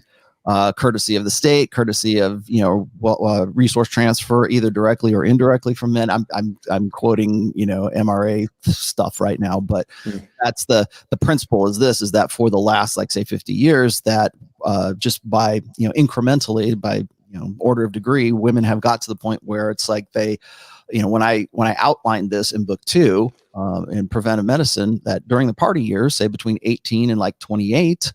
That they're not even thinking about anything long term. They're not looking for a guy who is going to be a good prospect. And even if they were, they wouldn't know what that guy looks like, because he sure as hell doesn't look as sexy as the hot guy in the phone cannon party that they know that they can get with, assuming they can. And the other part of this is that we have to factor in, and I know people in the chat are going to say this, is that, you're looking at like 68 to 70, maybe even a little bit more than that, percent, at least of the United States population, are overweight. Mm-hmm. And maybe as a result of this, sort of overconsumption, materialism. I want to get into materialism versus minimalism here. Well, let me do one more important thing, because it's very important, and then we could talk about it. What I think. My point has been that I don't even think women get to the point of thinking about finances, let alone deeply enough to accurately analyze and judge whether a good man is a good provider or not. Mm-hmm. But I also think what's blinding them is their obsession now with status. My actuary did some research and found out that when men change their titles and it goes up significantly, they will get a much higher response rate. Mm. And a title doesn't necessarily mean more money. Again, you want to look at a credit report, or you want to look at a net asset type of calculation, have a CPA's audit, which you wouldn't do. But even in this stage of the game, and I don't want to give any more details than that, a change in title, which I think is more like, I want the investment banker, I want the surgeon, I want whatever, that kind of, they really do not look at an income tax statement. And so I think that is they're going to do some barely a correlation. Oh, he's this, he must make money. It's like, yeah, most of the investment bankers are belly up broke. I really do think that it will be status that blinds them to the point that the guy either has no money or they get divorced or somehow the marriage ends. But that almost bears out in what I've seen elsewhere, where very few people, like, you ever see American Beauty? Yeah. Okay. Dude, that was a documentary. That wasn't a piece of fiction. That was a documentary. I'll tell you what's crazy about that movie is the guy who wrote that movie, the writer for that, was gay. I'm like, this guy nailed like married life, or at least during that era, like very accurately, if not like this era too. But like, yeah, I remember I actually wrote an essay about that movie. The part where I guess it was Kevin Spacey's character. I can't remember the name of the guy, but he went out and he got remember how he got the Firebird. Yeah, he got fired. And he went and I bought the car and I rule. I love that part. And it's like, so he's alphaing up because he's like, I got nothing to lose by not being a prick. So that I'm going to be a prick. And his wife responded to that. Because now he's not the guy that she expected him to be. He's not predictable anymore. He's unpredictable. And then they get to the point where they're going to bang on the couch. And he's like, they're just getting into it hot and heavy. And she's like watching the beer as it's just about the tip.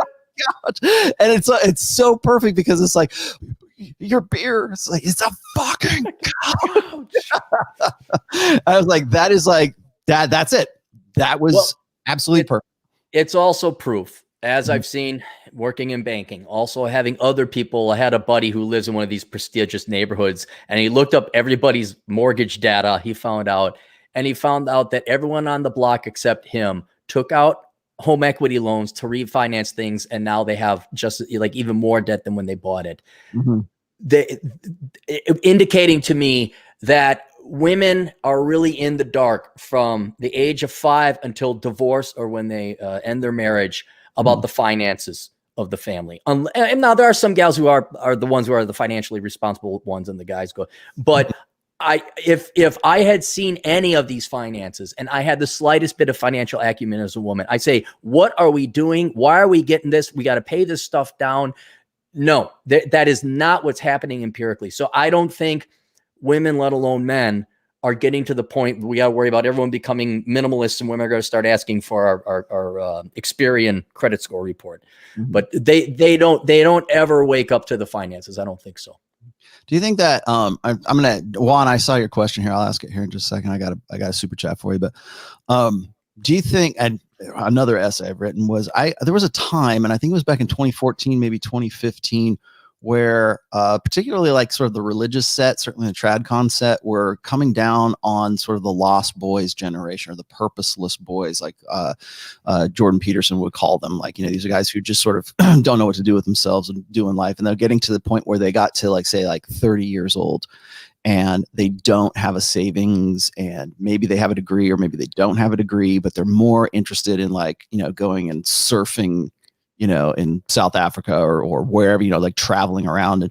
And there was this idea that there is this, I guess, subset of guys who were prolonging their adolescence because they weren't planning ahead to be a father, to be a husband, to do all this sort of this old order, old social contract, prep work with their lives. Like, by the time you get to 25, you got to have this and this and this. And when you get to be 30, you got to have your degree. And then that's when you're going to get married. And we can look statistically right now too. Another thing I looked up for book 4 is that the average age of marriage is 29.7 for men, and it's 28.9, I think, for women. So you're talking almost 30 years old. Whereas back in 1965, it was 19 for women and 22 for guys. And things were a whole lot different then. Again, this is the baby boom generations where that was normal until we got to the point where we could have, casual sex and Studio 54 and AIDS and all that other great stuff that happened through the 80s until we get to where we're at right now. But so I think that there's also kind of this generational, I want to say stigma of guys who are saying, you know what? I'm going to go my own way, whatever that means to you. I'm going to go monk mode. I'm not going to worry about, I'm going to go surf. I'm going to go be Hansel from Zoolander, right? I'm going to go surf in Thailand or something, wherever, with a Sherpa or whatever, that's their dream. So what I think a lot of guys say is like, I'm trading all of that material stuff for experiences. Like I want to go climb Kilimanjaro, or I want to go, skydive from, whatever the Red Pool, weather balloon, and that's going to be my experience. So I'm going to use all my money for experiences and stuff like that. And I think that there is a kind of a generational thing where it's like, well, if you're not planning to be a father, then you are less of a guy, or you're less of a man. You're less of an authentic man if you're not doing those things. Let me get to Juan here. Juan says, Aaron, how do you apply minimalism career-wise? And maybe that sort of dovetails into what I was just saying. That's a good question. I got a question like, well, if I'm a minimalist, why do I have to become an engineer? Or why do I have to? And the thing I say, look, if you're a minimalist, fine, you can work as a janitor making your $10 an hour, but then you got to work 40 hours a week, maybe 50. And you get to worry about the stress and everything that comes with that. Whereas if you're an engineer or CPA or whatever, and you're a minimalist, dude, you can get by on 5 hours a week. Especially if you can live in a studio apartment, you could probably get by, depending on what your income is. But if you're a CPA, you bill out $100 an hour, you could probably get by on 5 hours a week. Now you just freed yourself 35 hours a week, which is, what is that? 7/8? I do the math right. The majority of your life is now free to do as you want. And so that's why I advocate it's for freedom. So I'd still advocate you become something worthwhile. Plus, to be perfectly honest, you're young men and young women too who are interested in minimalism. You're going to be bored. You need something to do. You need some kind of profession, maybe even a little bit of an education. So you need something to do. But you want to get to the point that you don't need the job, that the job needs you more than you need it. And trust me, you will run into these people where you get a sadistic boss, where you're going to go for a promotion and they're going to try and lowball you. And since you're a minimalist and you don't need them, you have all the power. Your boss, like I always had side gigs going on. I always taught ballroom dance and I always taught finance classes online. So if my banking bosses ever got in my face, boom, gone. Didn't have to tolerate them. Right? Same thing with it. But if you got a mortgage and a wife let's say you're super rich and you have 2 snowmobiles and Greyhound. I mean, like you just have it all out there, man. Rich, yeah. You gotta, because Greyhounds are super wealthy, right? Anyway, really. So now, but if you're trying to live the dude bro lifestyle and you got an expensive lease and you got 2 cars and you got a trophy wife and all this, you're your boss's bitch. He owns you. And they can treat you like crap, and they do. They get off on it. But then another thing is very important career-wise. I've seen this happen with my buddy, also the millionaire next door type, the same one I mentioned before. He's a high-level computer network engineer. And this guy bills out at 300. And he was working, I think, 7 hours a week. And he'd go to Paris, and he'd just chill out at home and drink coffee. And then he'd watch news and drink whiskey at night. He just did whatever he wanted. He's a very interesting man. And so he said, I got a job offer for $500 an hour. I'm like, what? He's like, yeah, they want me to contract with them. I said, did you take it? I said, well, they originally offered me 4. I said, you didn't take 4? I thought you only made 3. He's like, yeah, but I don't want to work for anything under 5. Because he didn't want to. And so what you can do is you can slingshot or catapult yourself to these. You can hold out for more money because you don't need it. In an ironic sense, the minimalists don't need the money and they're making more anyway because it's like, well, we could just hold out for, you're not going to, okay, fine, bye. I guess I'll go fish. I guess I'll go do whatever. That's what I was doing anyways. I'll go back to drinking whiskey and watching the news. Right. So being a minimalist, that's how it helps out in your career, is because then it gives you more leverage and bargaining power. Whereas like, you're not going to pay me that much? All right, well, I'll just bide my time here. I found another one that did. And you cannot be owned by your boss. Yeah. What did they say? Anything you can't say no to makes you its slave. And, yes. and that's a manosphere idiom, axiom, whatever you want to call it. And I think it's kind of true. Like anything you can't say no to and will eventually make you its slave. And maybe that's just something that you're like, I can't say no to my mom right now because she's, in the latter stages of her life. I'm not going to. I'm glad I don't want to. I'm glad I can help. And I've always been of the opinion, like if you've heard or read anything I've ever written, I'm a big proponent of enlightened self-interest. I cannot help others until I can help myself. I cannot help others as effectively as when I help myself first. And then if I get into the best position I can, then maybe I'm a better judge of character. Maybe I can decide who it is that I want to help and who I don't want to help. But you touched on something that I've been sort of experiencing. And I think I mentioned this to you a while ago, because remember when you and I, this was before I even had a podcast, but you and I were talking one time, and I think this was after you sort of became sort of like independent, like just life-wise independent. Like you could go jump on your motorcycle and go wherever. And you were saying it's really hard to find guys who have that same mentality or who have that same ability to do those kinds of things. They can just pick up at a moment's notice and go wherever the hell they want to. Hey, let's go see a movie. Okay. Right. At any old time. And it was just about the time that I had got to the point where I was kind of coming off of doing like the gig economy. Like I had gone from being an art director and doing a full-time gig to doing a full-time job kind of thing to getting into the gig economy where I could work for who I wanted to, and I could sort of pick and choose who I wanted to. And this was at the same time that I was also publishing book 1 and book 2. And I became more independent to the point where I didn't have to depend on a full-time, 9 to 5 or 9 to 10, whatever, job for under 6 figures. And I'm like, I don't have to do that anymore because I can make more money. I just have to be more on top of my game. I have to hustle. If I want to make the gig economy work even better for me than what I had before, then it's all on me. Right. And you have an opportunity cost.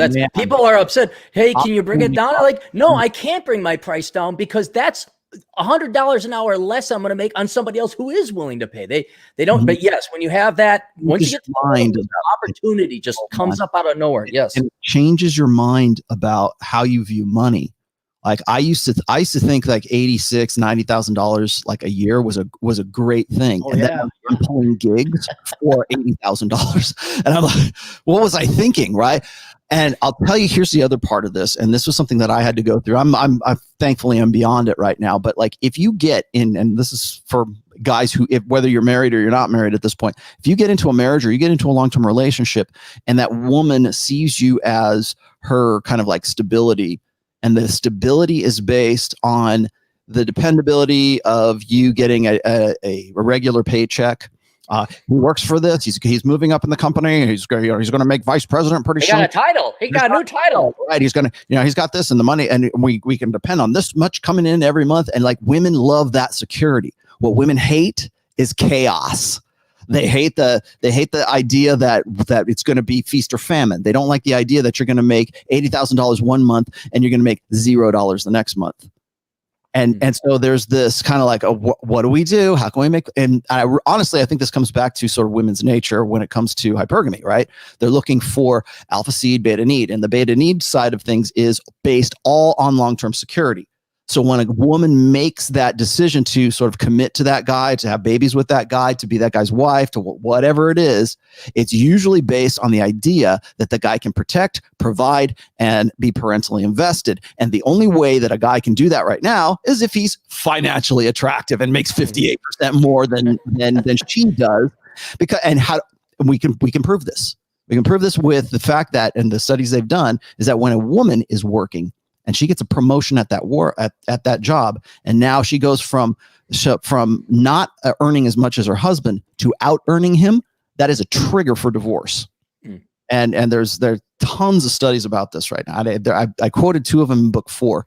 But as soon as that woman is making more money or she's sort of lifted up in status, why does she want to come home to the guy that she doesn't respect? Because she's forced to work with men who make more money than her, who have a higher status than her, that she has to work with, and she has a respect for 40 hours a week.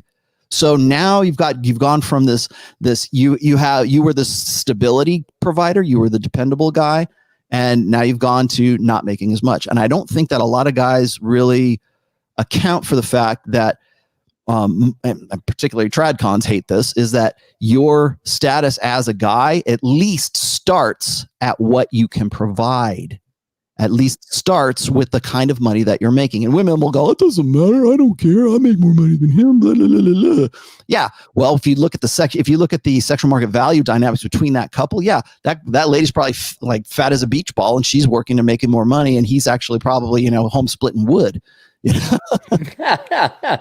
I've done that before. It's great. Cut down on heat costs. It was wonderful. There's a security, I think, aspect of sort of intersexual dynamics and it's all financial. Maybe you've encountered this before, but like I'll get women in particular who will say, or feminized guys will say, you shouldn't look at it as a marketplace. It's not a sexual marketplace. People have feelings. People are people. Nobody's the same, blah, blah, blah. But we can see empirically. Oh, very clearly. Yes. Yes. This is the fact. This is what happens. Mm-hmm. And those things up.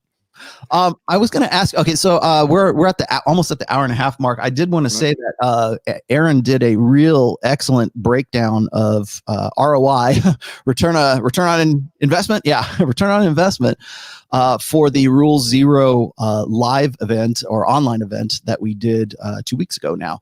And you have a new program that you are going to be doing pretty soon. I think you said it starts on the 25th. Yeah, that's not related. I'm converting the speech I did, analyzing the ROI of the pursuit of women. Me and my actuary are going through that. We're finalizing the numbers. I'm going to be publishing that kind of as a paper. That'll be November. And as we talked before, I got so much work, as you know.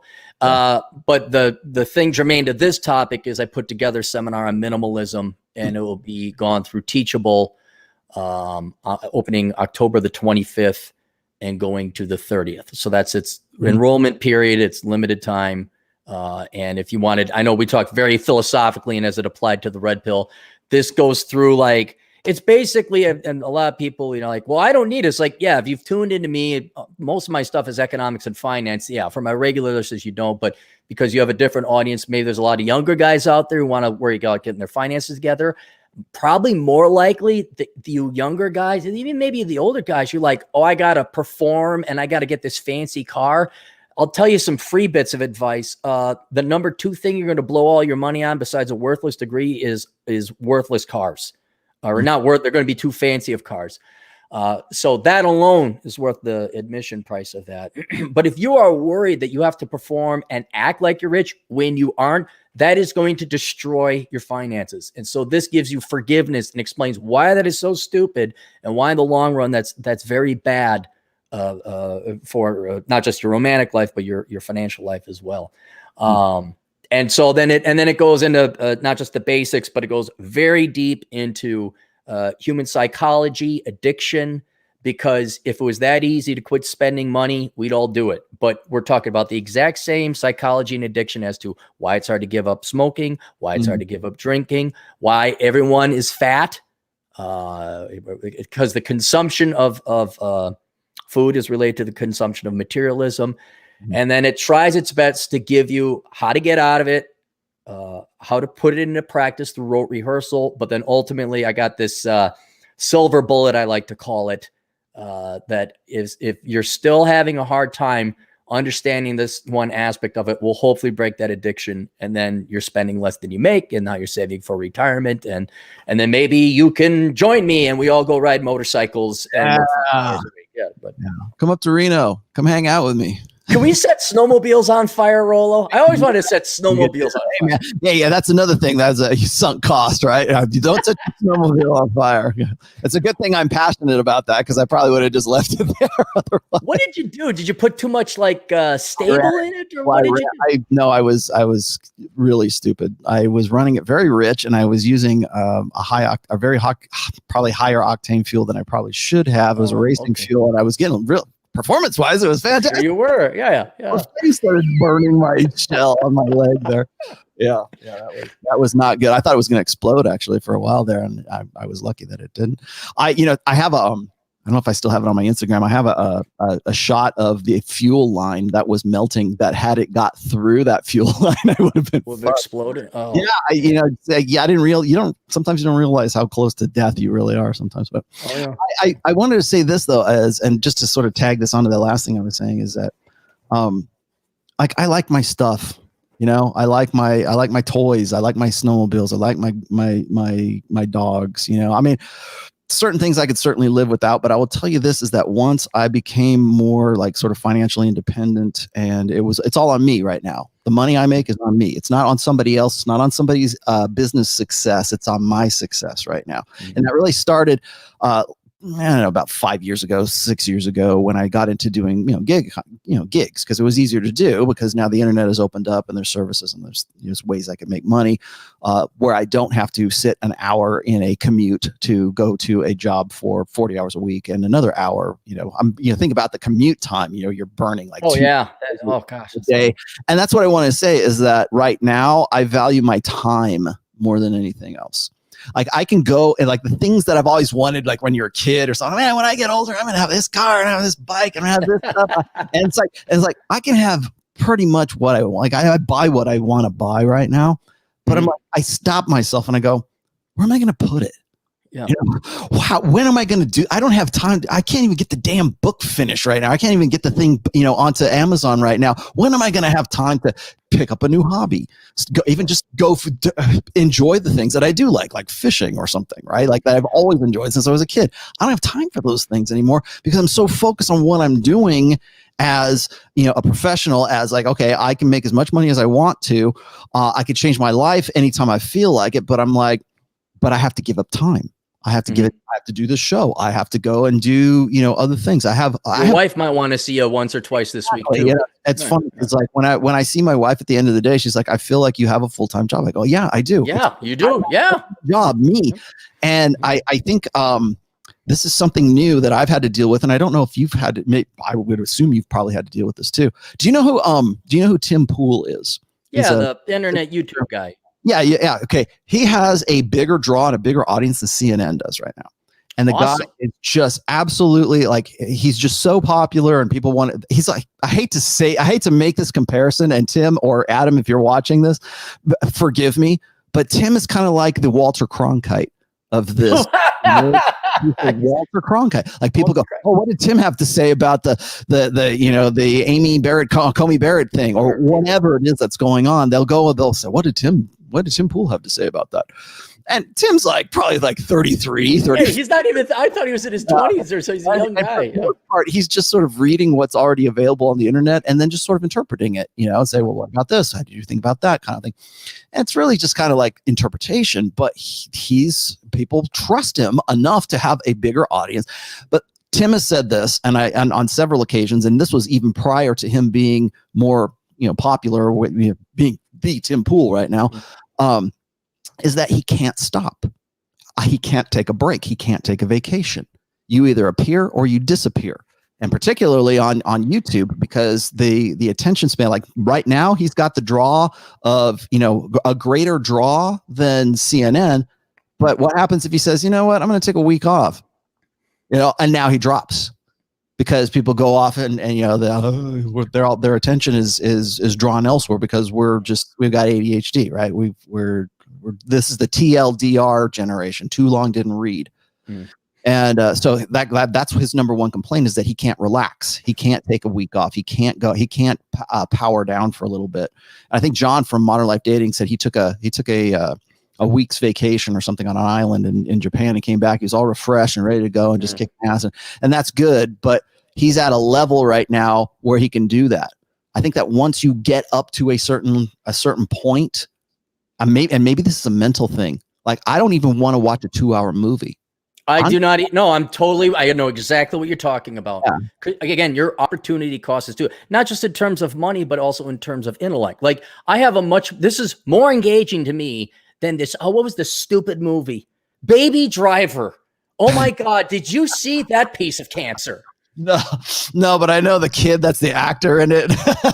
Oh my God. Like the boomers at least had, Bullet, with the Steve McQueen chasing the car. And then maybe as Gen Xers, we had the Transporter with Jason Statham. They had Baby Driver, this autistic idiot kid, and he's listening to his headphones. And he made car go vroom. And it was so, and I was angry afterwards. Yeah. I'd rather, how bad that movie was? I'd rather listen to Ryan Stone and Jack Napier on their podcast before I that's how bad it was. Yeah. I've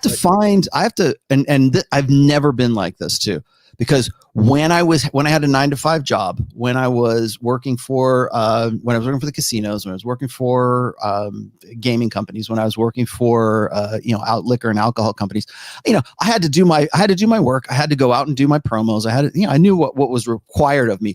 But once I was done, I would go home, and then I had to be dad, I had to be husband, I had to be dog dad, whatever. And then I had my leisure time, right? And I think it was like Hotep Jesus said this. He says, "You are what you do in your leisure time." And I used to go from like being sort of like, all worked up and really into what I was doing, because I was really, still am very passionate about the stuff that, my design work and my product development and that kind of stuff, and doing promos and all that crap. But then I could turn that off, and I could go sit over on my hobby desk, and I could paint or draw or do whatever I want to do, or go out fly fishing or deep sea fishing, whatever it is. And feel okay about it. Like I didn't, this is what I want to do. And now, and I don't know if you have to do this, and I don't know if I've ever even asked you this, but like now I have to force myself to do that.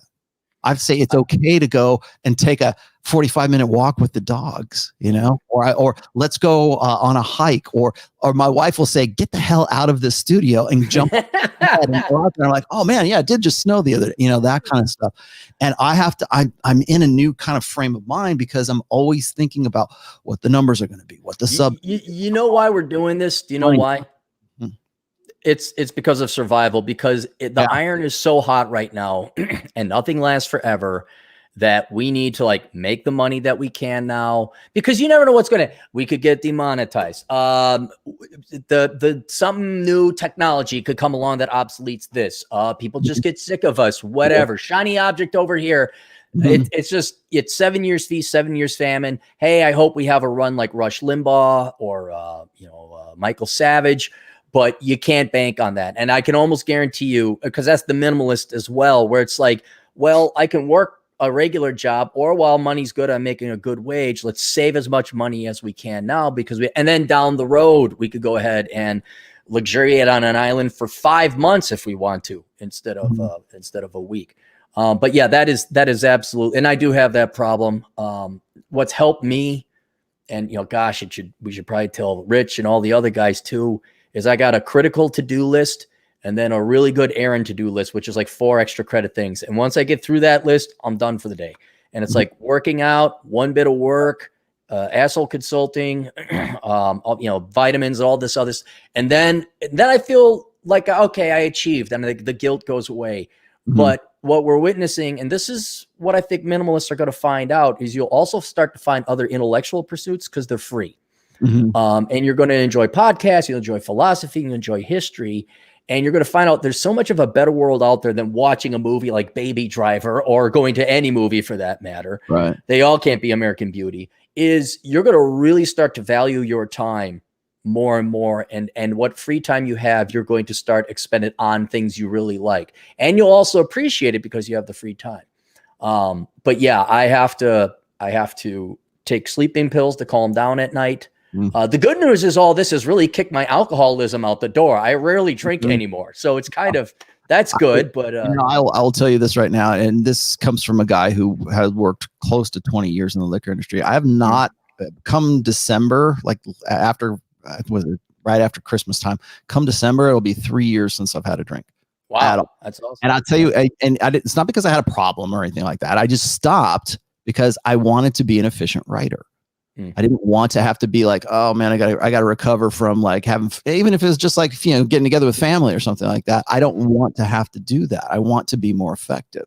And the only way I can, and that's exactly what you're saying. I can't do this and drink. I can't write books and drink. I can't do the things that there may have been a couple drunk chapters in the books I've read. Well, maybe 1 or 2. Yeah. And then it's like, I just, because I want to be more efficient, I want to be more effective. And I just change, like I can remember when I was in my 20s, it was like, I want to go party. I want to have fun. I want to get laid. I want to play gigs. And then like in my 30s, it's like, I want to kick ass in my business. I want to do these kinds of things. I really want to, I want to go somewhere with the companies that I'm working with. And maybe I'll be more, maybe I'll get a status kick up like later on. But even as invested as I was in those things, I could always sort of turn it off. I can't turn it off now. I can't, and I maybe it's just a mental thing, but I can turn it off, but I have to make an effort to turn it off. Right. What's his name? Ben Shapiro. He said he had to take a Sabbath, not because he's Jewish, but because if he didn't, he would lose his family, and so you just have to. So I don't think Tim Pool would necessarily lose his audience, but yeah, man, we can't be. What we were even talking about before. I've taken a month off before from asshole consulting, and I might take another month off because there's just been an inordinate amount of work. But yeah, if you can't unplug and take a little bit of a day off, plus I'm sure everyone who did seminars for Rule Zero, not to mention everyone's running their own shows on top of it. I think everyone was taxed the past couple of months. And, so November, I might just settle on one thing like writing. But yeah, man, I don't think anyone would lose their audience if you just go away for a week or two. And if you're really worried about it, what I used to do back in the olden days is I'd have like maybe Chris Beckloff or somebody else. I even had Jack Napier come in and cover for me. And as long as they don't shit the bed, you should be all right.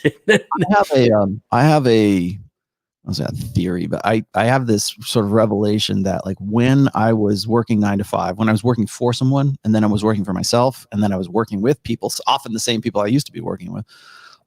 And between that and where I'm at right now, where it's like I work for myself, I'm not worried about like, somebody else's business crashing and then me going down with it. But I am as successful, and this was really hard for me to sort of like change my mind about it. I'm as a success as I want to be, as I can push myself that much more. It's that act of push. And the other part of this is I am more responsible now than I ever was, like in the gig economy or in, when I was working 9 to 5, because it's responsible for you. You have to get up at 5 a.m. You got to get to the gym. And it's not because I was dedicated that much to go to the gym. It's like, that's the only time I could go. It's the only time you can do it. That's the only time I can go. So that's when I would go. You go and you put your time in. Now you got to go do promos on the weekends. Now you got to do these things. And so it's like you have this regimen, and it's almost, I think a lot of people, once you take that regimen away, that's when they collapse. And it's when they don't know, they either self-destruct or they get really like laser focused on what they're doing. Because switching over made me realize just how irresponsible I really was. Because once you say, okay, it's on you, everything's on you, your success is on you, your money's on you, whatever you do, you can make money, you can do all this good stuff, but it's all on you.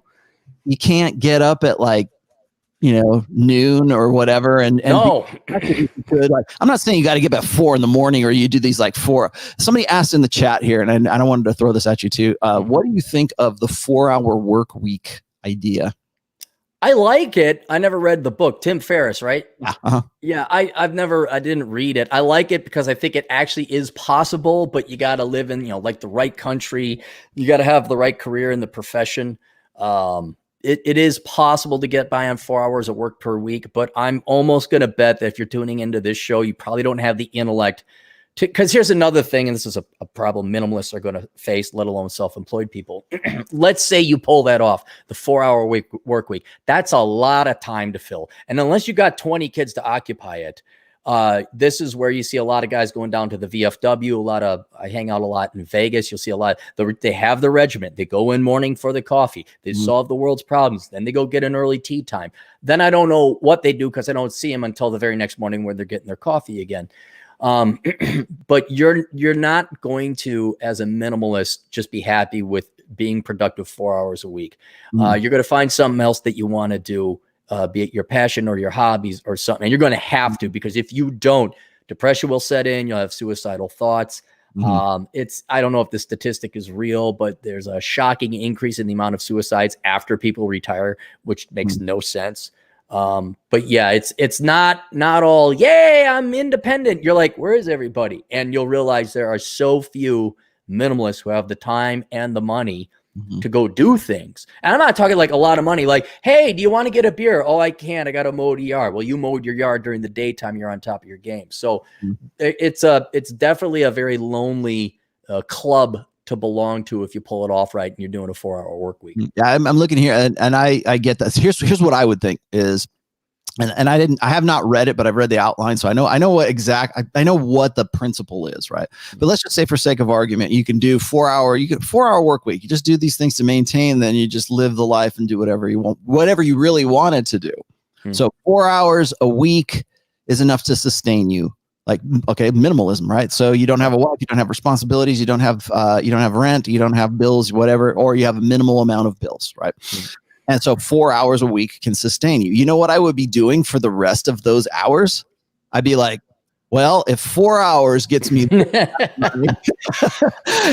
hours a week, I can do 8 hours a week. Come on, 4 hours this day, 4 hours that day, and now I make twice as much, right? Right. So that builds. And this is another thing, and I don't know what your opinion is of him right now, but like Josh Fluke used to say, this is like, that's when you get into what's called lifestyle creep, because when you get a certain amount of money, then your expenses or your lifestyle end up creeping up to the level of what the expenditures are. So like, how do you curb something like that from the position of like minimal? You be a minimalist. It's not like, oh, it caught up with me again. That's the mind part of it. That's not just the pragmatics. That's actually thinking. And that's why I charge $500 for this seminar. Okay. Well, that's one reason. The other reason is so you pay the F attention, because you'll be like, oh, I better. And it's a psychological thing. And it actually kind of works. But yeah, no, how I do it is I just don't spend money. Now I never had that much money. There were a couple times where I was making it pretty good. But I was paying down my mortgage. You know, I'm not one of these purists where they own 46 items. Okay. But I can easily be on, I've been on my motorcycle for a month living out of a backpack and I'm perfectly fine. I did pack my stuff in 2 hours when I moved out of my house, when I sold it to my apartment now. But at the same time, it's like, look, you can have yourself, especially if you're making that kind of money, there's nothing wrong with affording yourself the luxuries of life. Like I take myself and my girlfriend out to not super fancy dinners, but we eat well. That's one of the things I'll allow myself to do, is especially like no carb, you got to pay extra money to get like decent kind of meals. I'm going to buy myself, some of the real nerds on this, I'm going to buy myself a 1909 SVDB wheat penny, because that's the one you never had in your wheat penny collection. Yeah. The 1955 double die is a little bit more expensive, but I'm going to get that. That thing has been giving me the bird ever since I was 5 years old collecting coins. You got your guitars. There's nothing wrong with having the occasional nice thing, especially if it's your hobby, video games, that keeps me occupied a little bit. But the major things, it's not going to be shocking. It's worthless bleeping degrees. It's fancy cars, not just a fancy car, but fancy cars for a lifetime. Like, I think the newest car I ever bought was a 2015, and it was in a rollover accident, and I got it for $5,000. And I was kind of shocked because I'm like, oh, it's got a UBS plate. And okay, let me give you an example, Rollo. Do you know what I got for the first time in my life with this car, a 2015 car? What? Here, I'll show you. Uh-oh. Oh, wait, I think it's in Vegas. Never mind. I have an electrical lock unbuttoning pushy thing. Oh, okay. So it's the first car I didn't actually have to use a key. It's the first one I got the little auto locks. Yeah. And that's because, but the cars are going to take. Huh? For the sake of argument here, I've had those keys for a long time.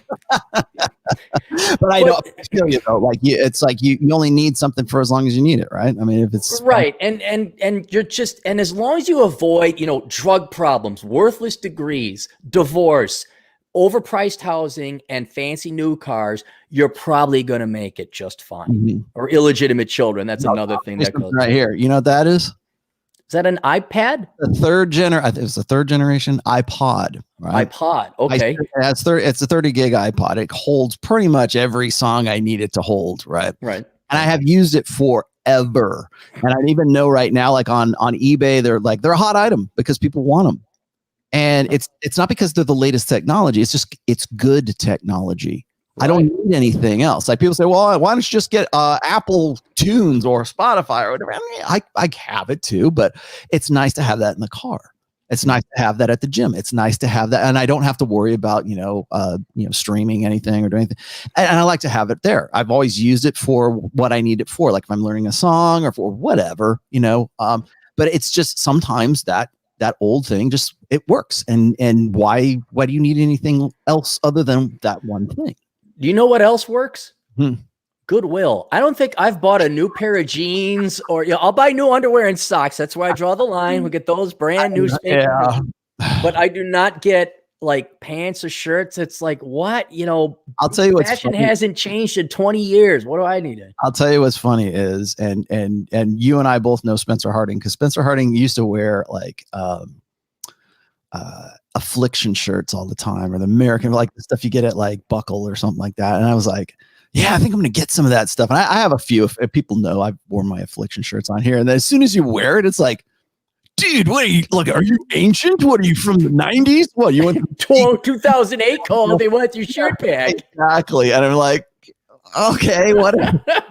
No, it's not a Sony Walkman. Jesus Christ, come on now. But it does what I want it to do. Right? It works, and it's not like I don't have other things. I do, but I like having that one, and I probably use it more than anything else. I've got my phone. I could put it on my phone if I wanted to, but it's nice to have a library of music. It does one thing, and it does one thing very well.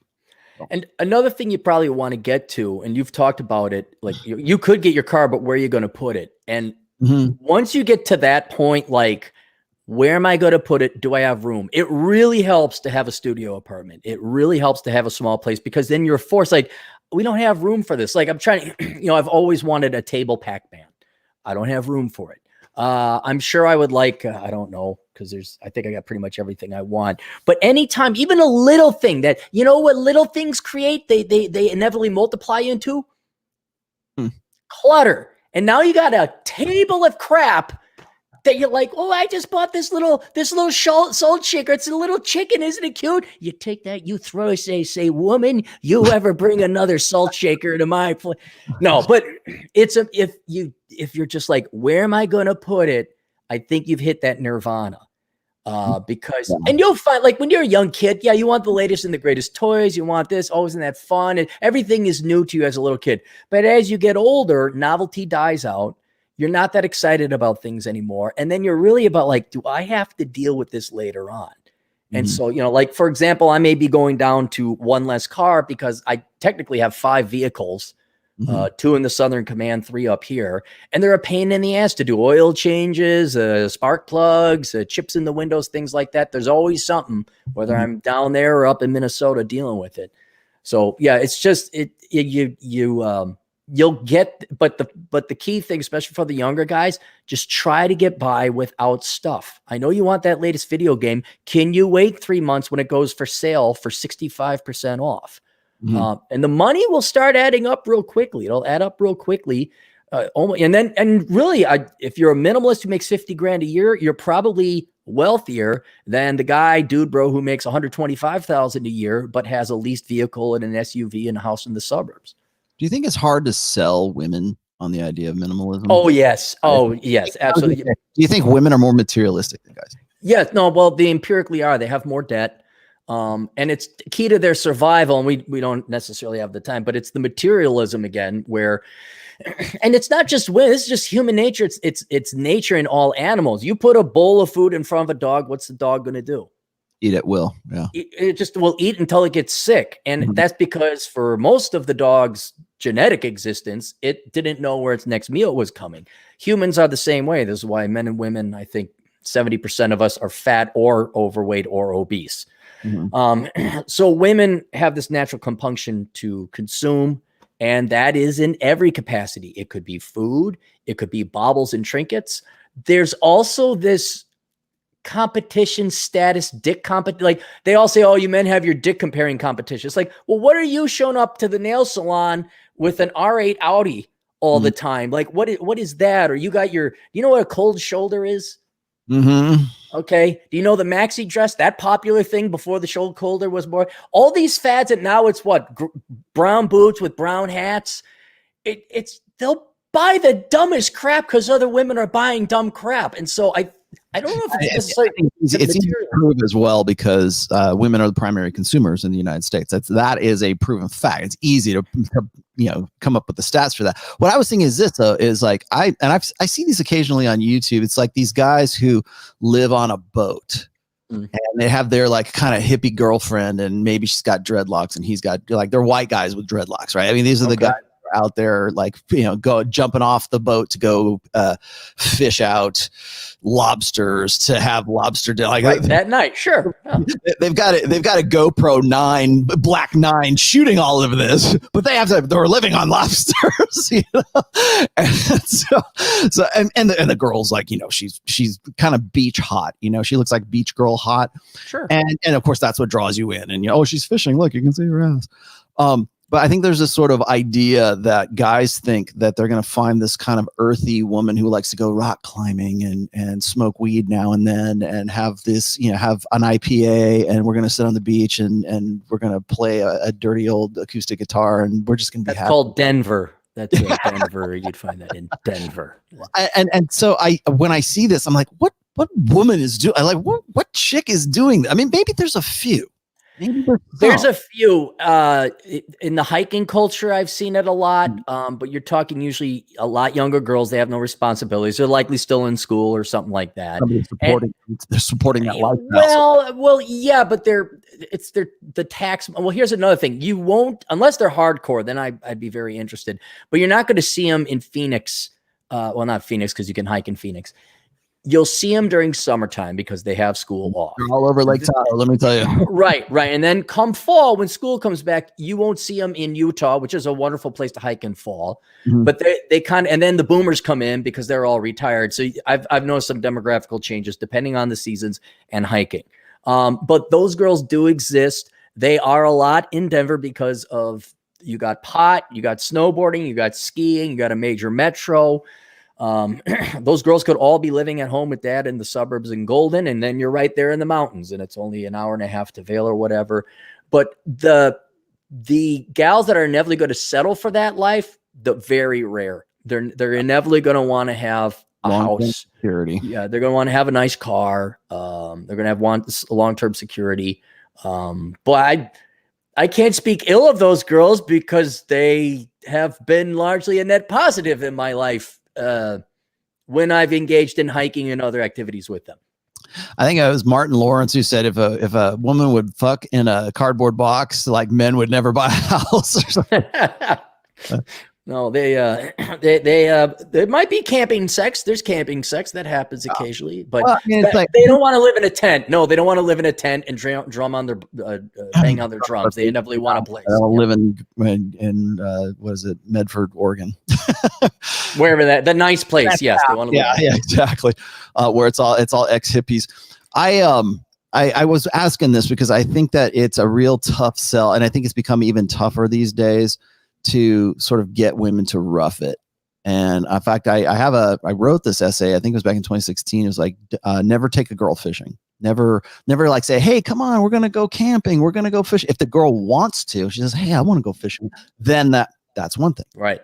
It's guys who are trying to sell that woman on his minimalist lifestyle or his camping lifestyle or his ranch lifestyle, or, this kind of like rugged, like earthy, rustic kind of like, I'm a man's man, I'm going to grow my beard and pretend I'm a lumberjack.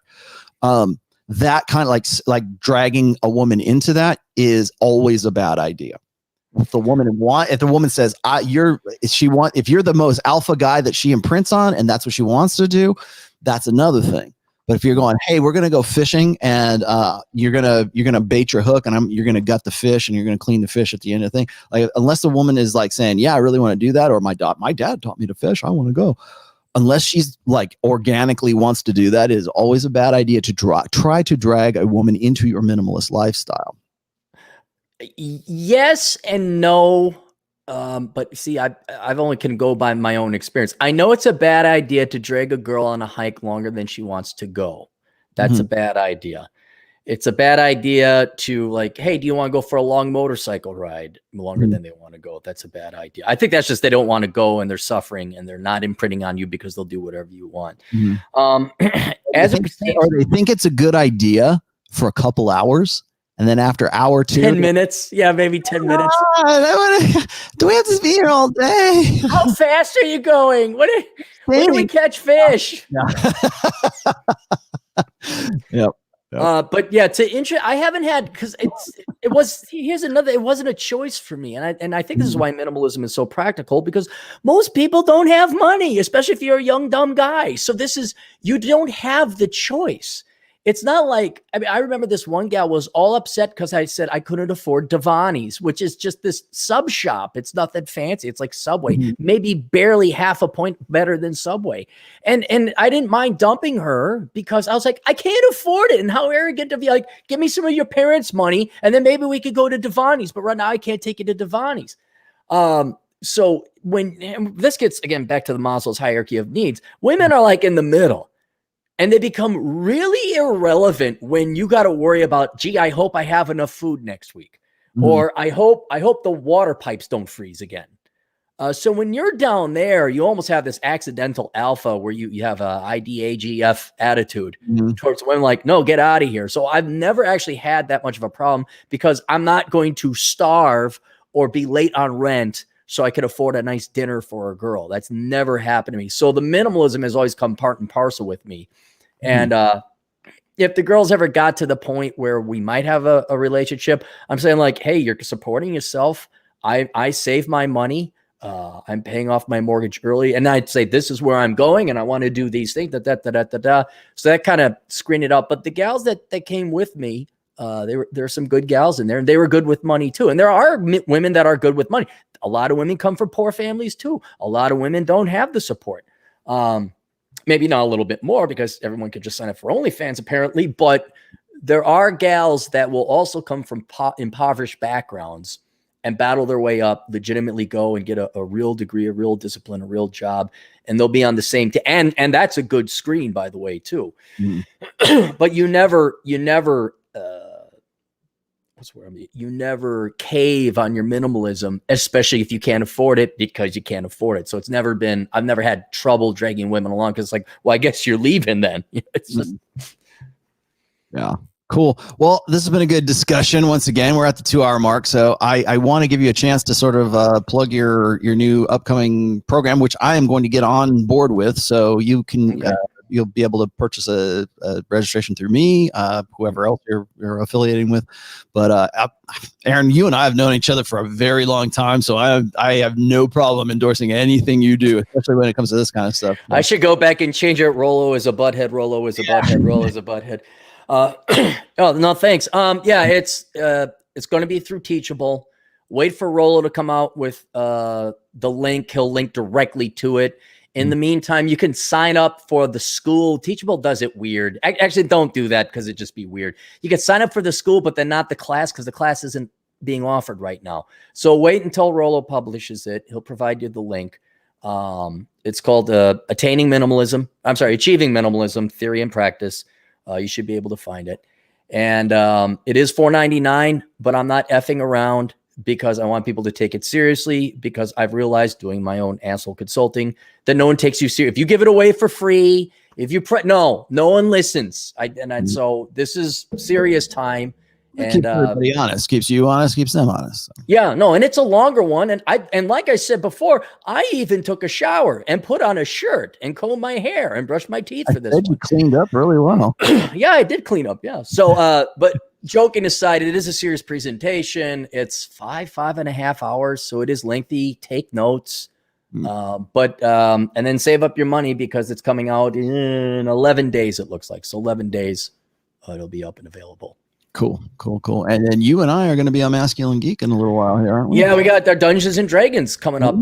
Are they hosting or are you hosting? They're hosting. That's always on Masculine Geek. So we'll be up on that at 9 p.m. Eastern. So that's in a few hours. And 8 p.m. my time. So yeah, go to Masculine Geeks on YouTube. MasculineGeek.com tonight at 9 p.m. and we will return there, but it will be a much more lighter hearted show. It'd be a fun. Yeah, we were just talking about how we don't want. What am I spending 2 hours playing Dungeons and Dragons for? I could be making more money on my 4-hour work week. Once a month. The day is that's gonna be the real trick, is where we can do it guilt-free. Guilt-free. Yeah, that's the hard. Yeah, then we'll have reached Buddhist D&D nirvana. We will. Yeah. All right, guys. This has been fun. Again, it starts the 25th, right? Is that what you're saying? 25th to the 30th. Yep. Okay, cool. And then Rule Zero will, of course, be on Saturday at 11:30 a.m. Eastern. I believe it's Rich who's hosting. It's either Rich or me. I'm not sure, but it's going to be look for the show either on Rich's channel or on mine. I will be doing Jonathan from Modern Life Dating. I'll be doing his Body Language Mastery, which is his private thing, on Friday. So I will be in on that. If you're already in, then you can look forward to me. So that's it for us, and I will see you in about 3 hours, Aaron. All right, see you guys. Thanks for having me on.